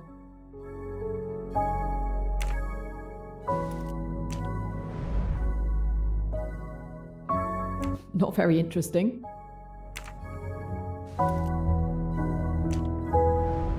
Now this is more interesting. Looks like the fishing was good. And the stamp on the bag reads Karnak. This bag came from the boat. Now we need to find out where the bottles came from.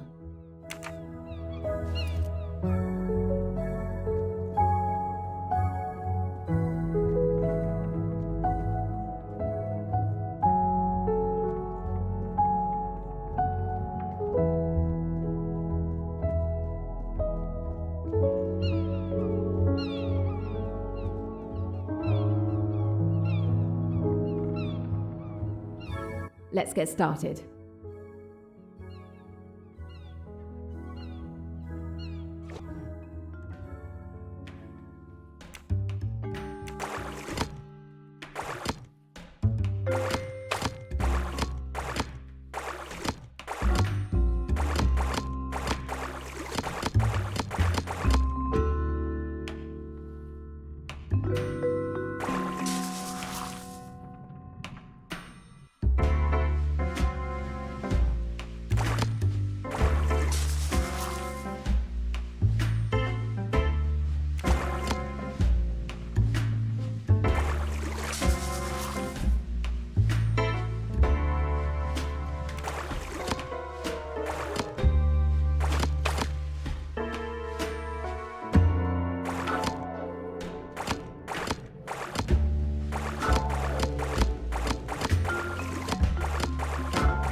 It has been damaged by water. Not very interesting. Yuck.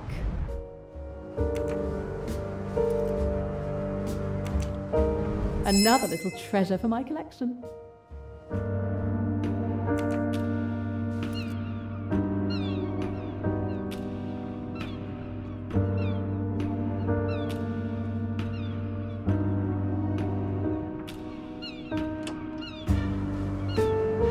Are you feeling better? It's the first time I've been so close to death. Madame Doyle. It's truly awful.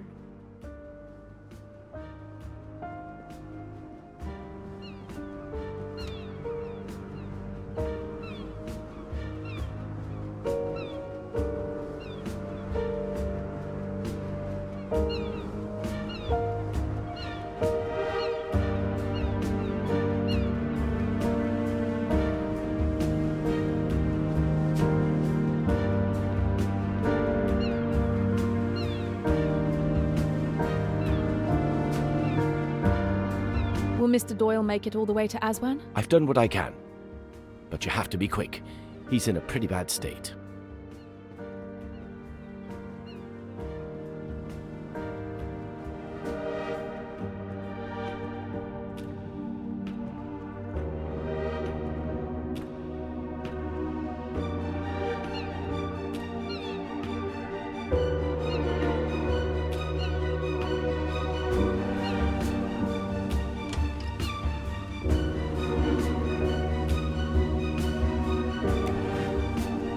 These traces seem to match the bottles fished out.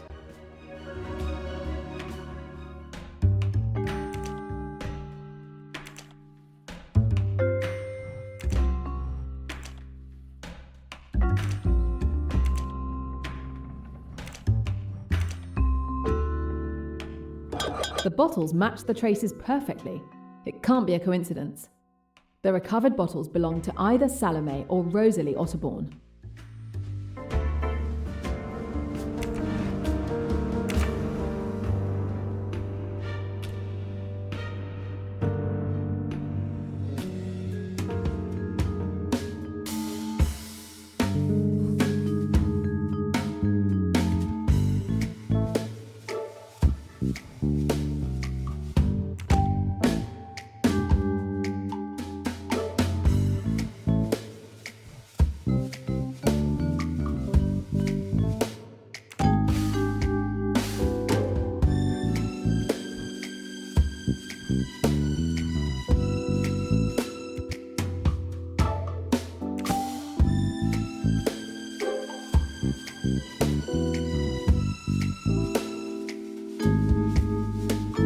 Of course.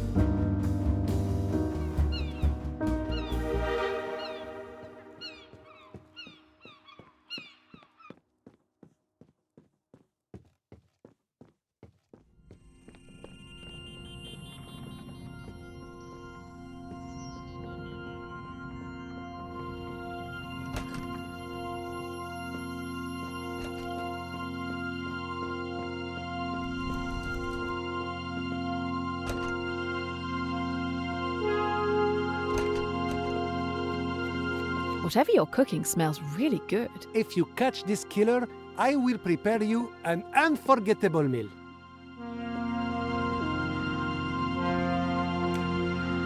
Let's see what Mr. Poirot has discovered.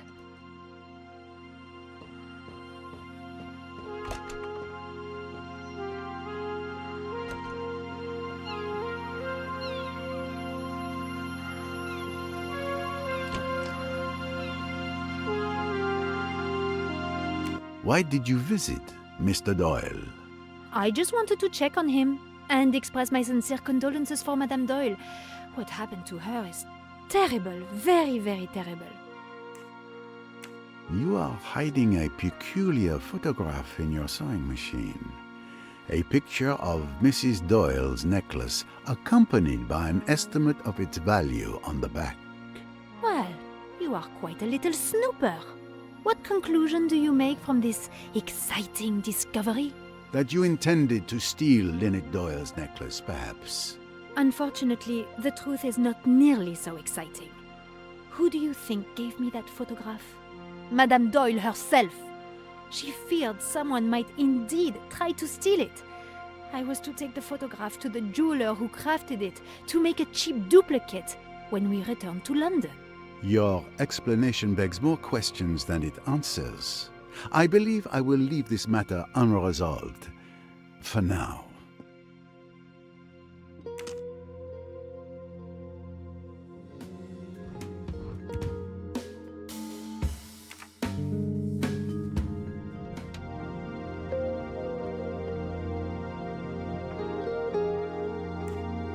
Lynette Doyle's pearl necklace disappeared last night. Can you tell me anything about that? You're the first to tell me the news. I didn't even know it had been stolen. The thief will make a fortune if he can sell it, but he doesn't stand a chance if you're there to stop him.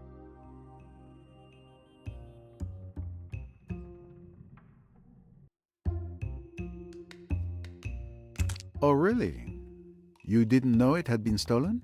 No? Why?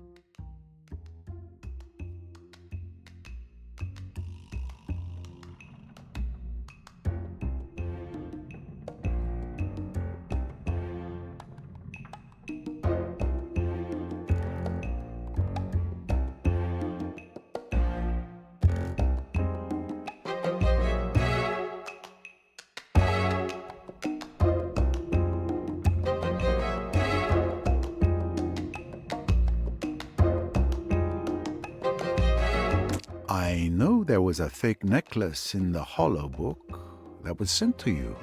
You know, do you? Where's the proof? The message that talks about a defective shipment, which matches the fake necklace with a flawed copy. Not to mention, you were one of the 3 suspects in the theft of Mrs. Leach's bracelet in Mallorca. Shall I go on?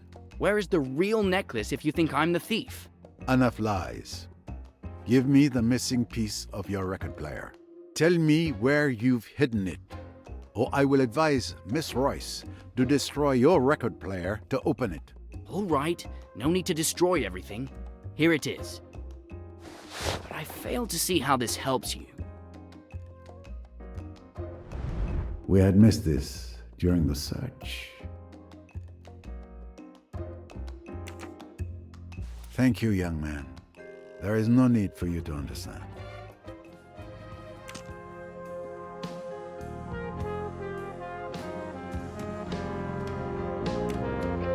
I should bring Miss Royce up to date on what I have discovered.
This notch seems to be locked by a mechanism.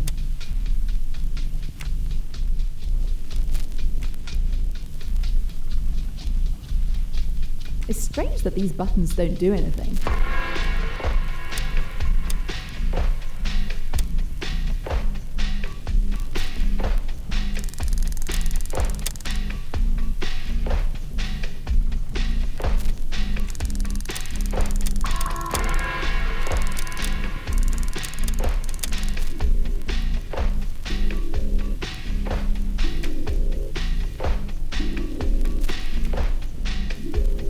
This notch seems to be locked by a mechanism.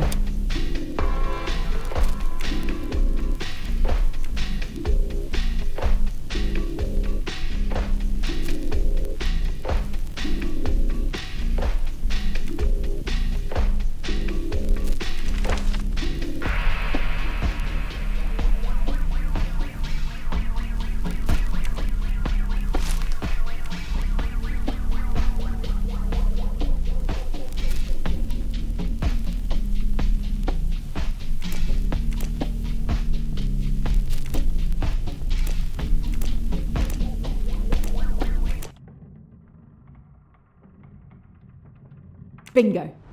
There it is at last. The pearl necklace. So Tim Allerton is the thief. But is he also the murderer?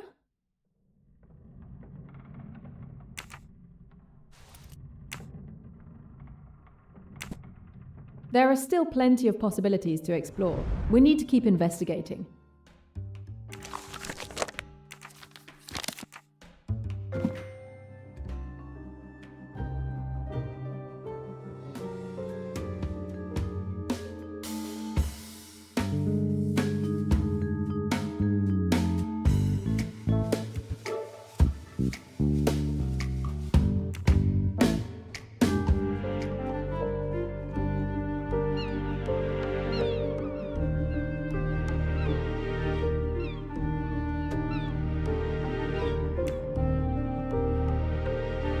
Miss Royce, I was looking for you. I was looking for you too, Mr. Poirot. Time to share information?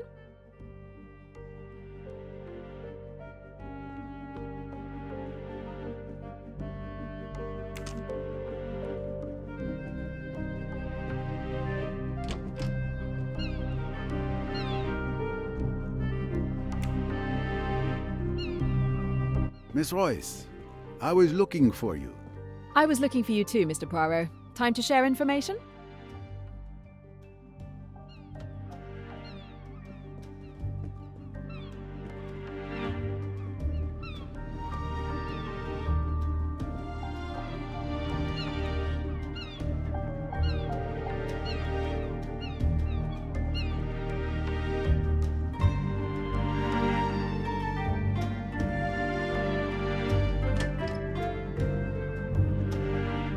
My condolences, sir. Thank you.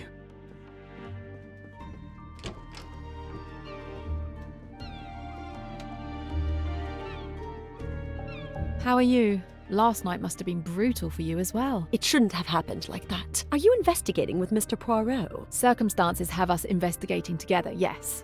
My name is Jane Royce. Pleased to meet you.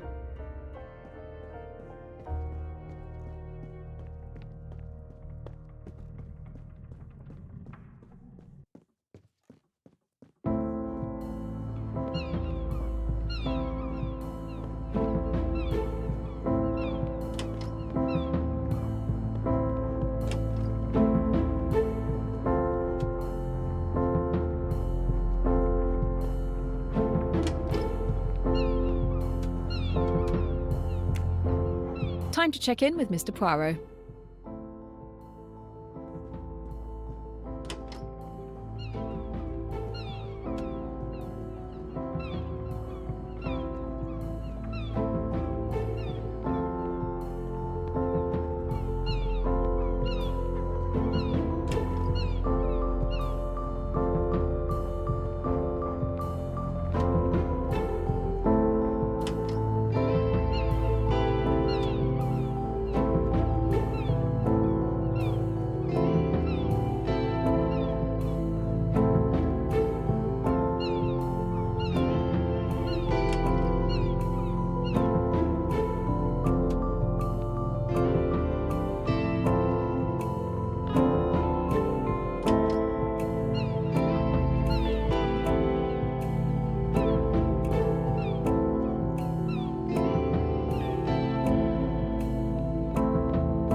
As I've been told, Mr. Belfort's revolver is no longer under the armchair.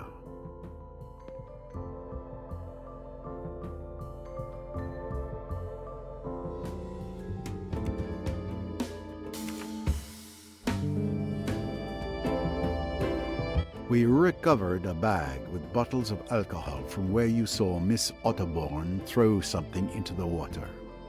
Does that remind you of anything? I wish I could confirm it for you, but my moral integrity compels me to tell you the truth. She did throw something, but what? I'm not sure. It is a wonder someone didn't throw her overboard. Thank you for your assistance, madame.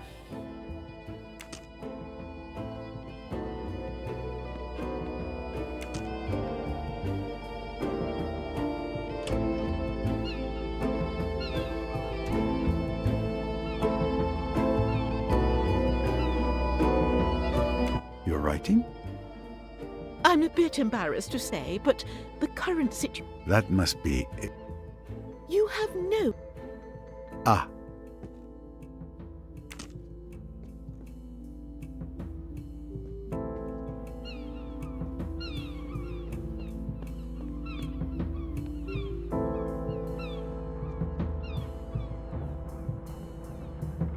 We retrieved bottles of alcohol from the spot where you threw the bag. Are you still sure you don't want to amend your statement? Oh, really? And if it had been a tire, would that have been mine too? I'm not responsible for everything people throw into the Nile. What can you tell me about last night? My mother and I went to bed around 11 o'clock. Rats! There I am again, securely tied to her apron. I didn't hear anything except some commotion near Dr. Bessner's cabin. It was stifling in our cabin. I couldn't sleep. Around 1 a.m., I went out on deck for some fresh air. I didn't stay long. I went back to sleep afterwards. I had no idea what had happened until this morning.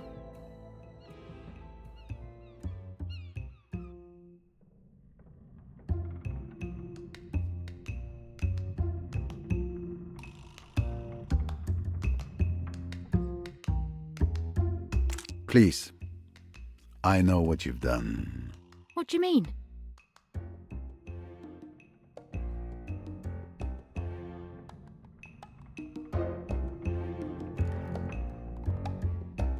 That's enough now. I know you threw your mother's liquor bottles into the water.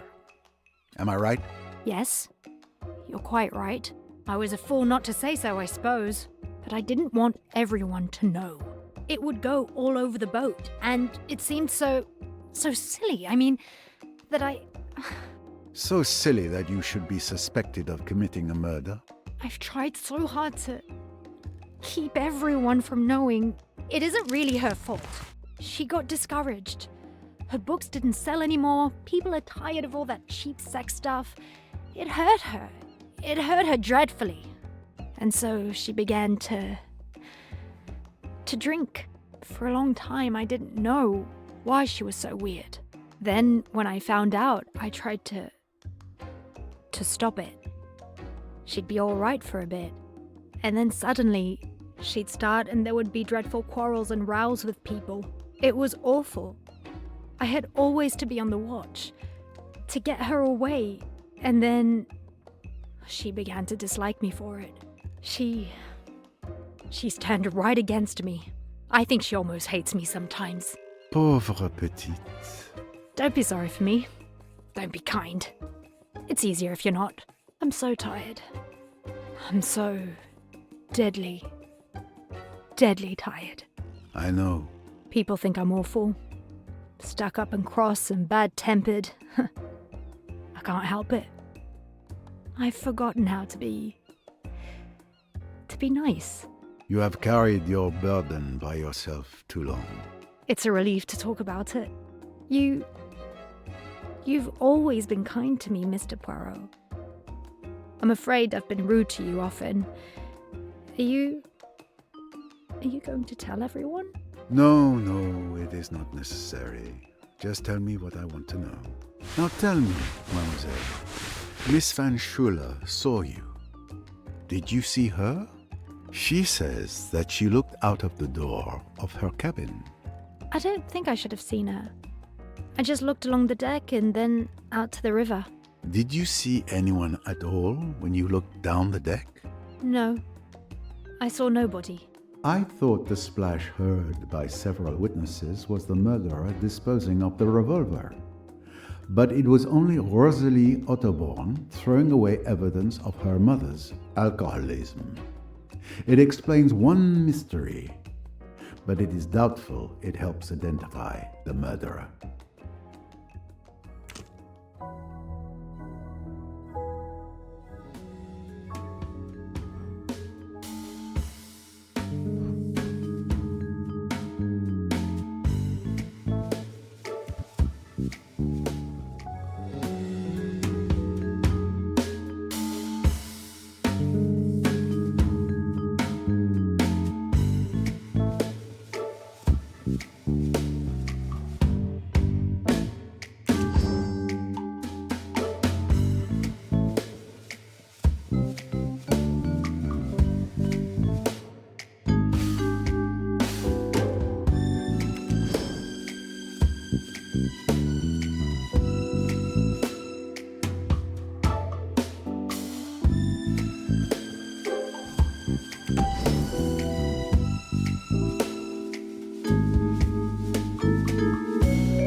Certain pieces of the puzzle are now in place. It's clear that Rosalie must have seen Tim when he came in or out of Lynette's cabin with the necklace. I must confront them.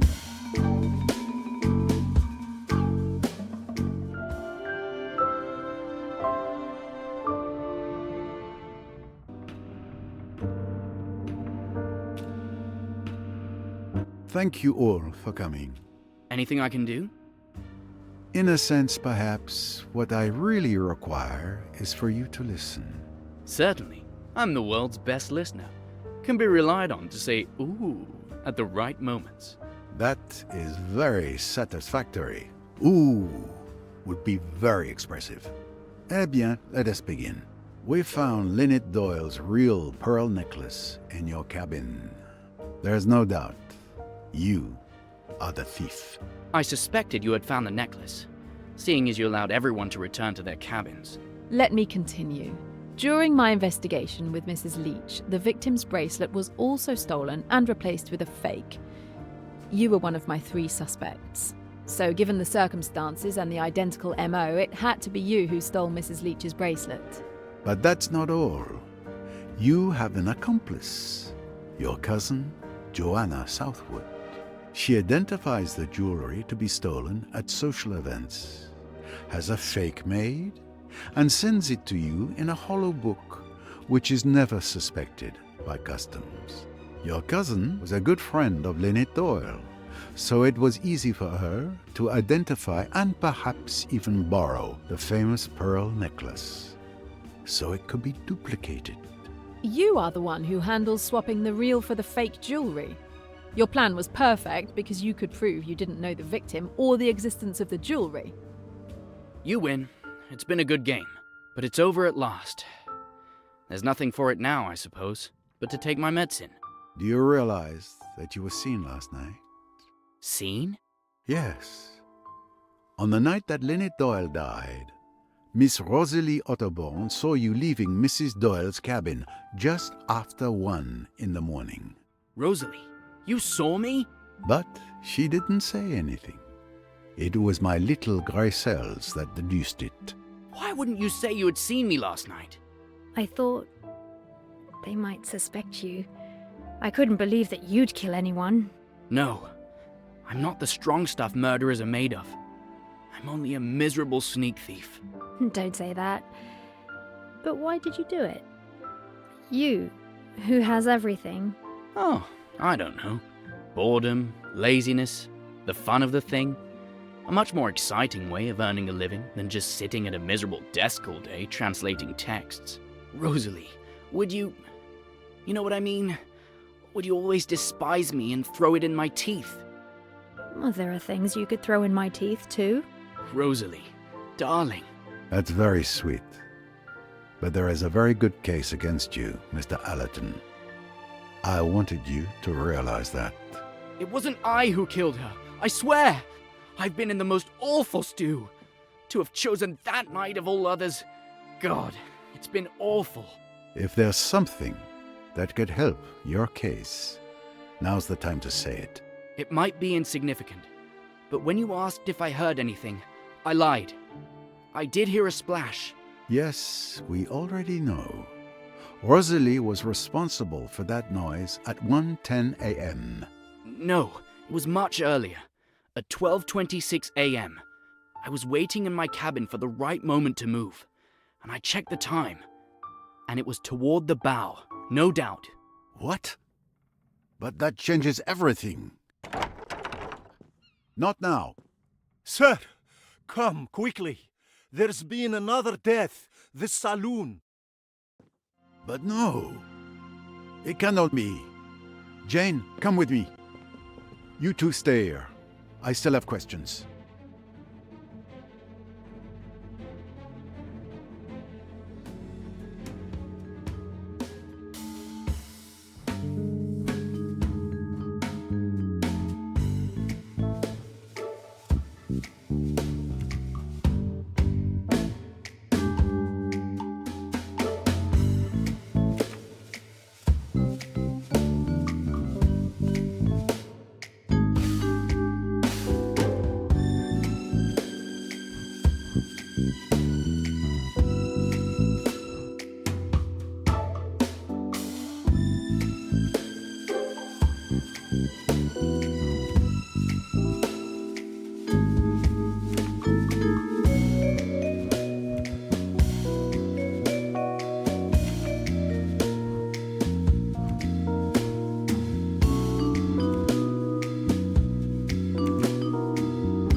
This is horrible.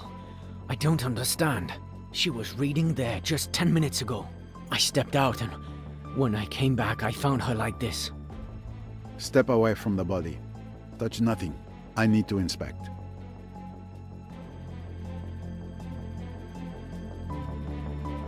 A thin weapon, very sharp, has slit the throat.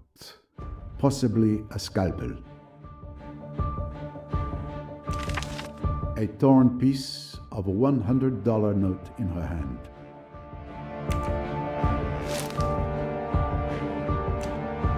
A ribbon for bundling stacks of notes.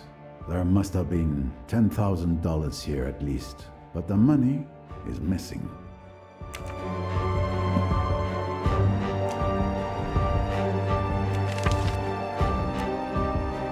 A telegram used as a bookmark.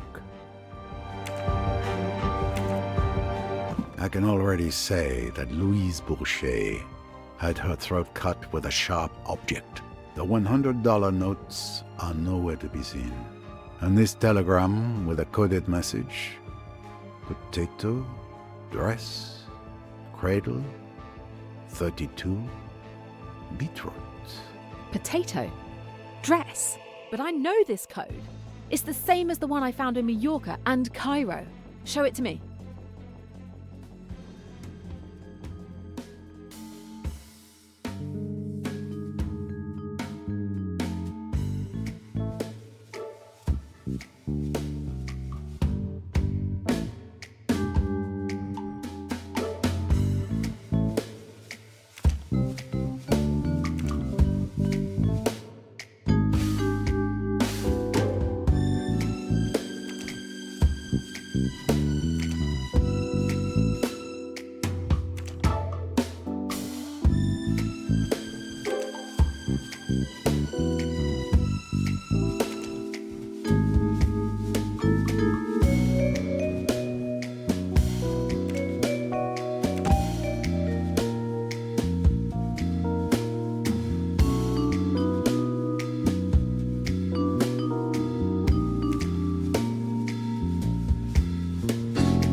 Here is the message. A prisoner escaped from Cairo on February 21st. Cairo has been busted. Cancel the transaction at Abu Simbel on February 22nd. Return to Cairo via Karnak, then to New York. Attention, surveillance should be increased. Should we send men? The prisoner is me, and the package is crates of smuggled weapons. So this telegram was clearly intended for the killer I'm looking for. Louise Bourget could be Emmy's killer. No, I understand how you could come to that conclusion. But this telegram was not intended for Louise Bourget. It was for someone else.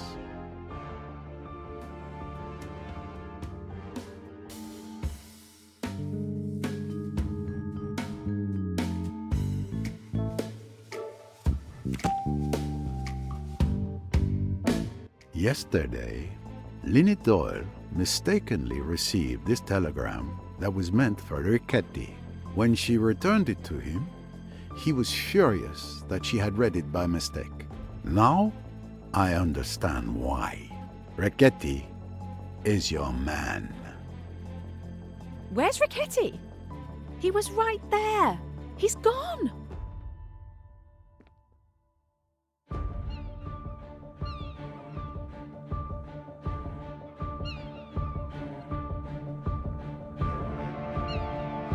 I'm sorry, Mr. Poirot.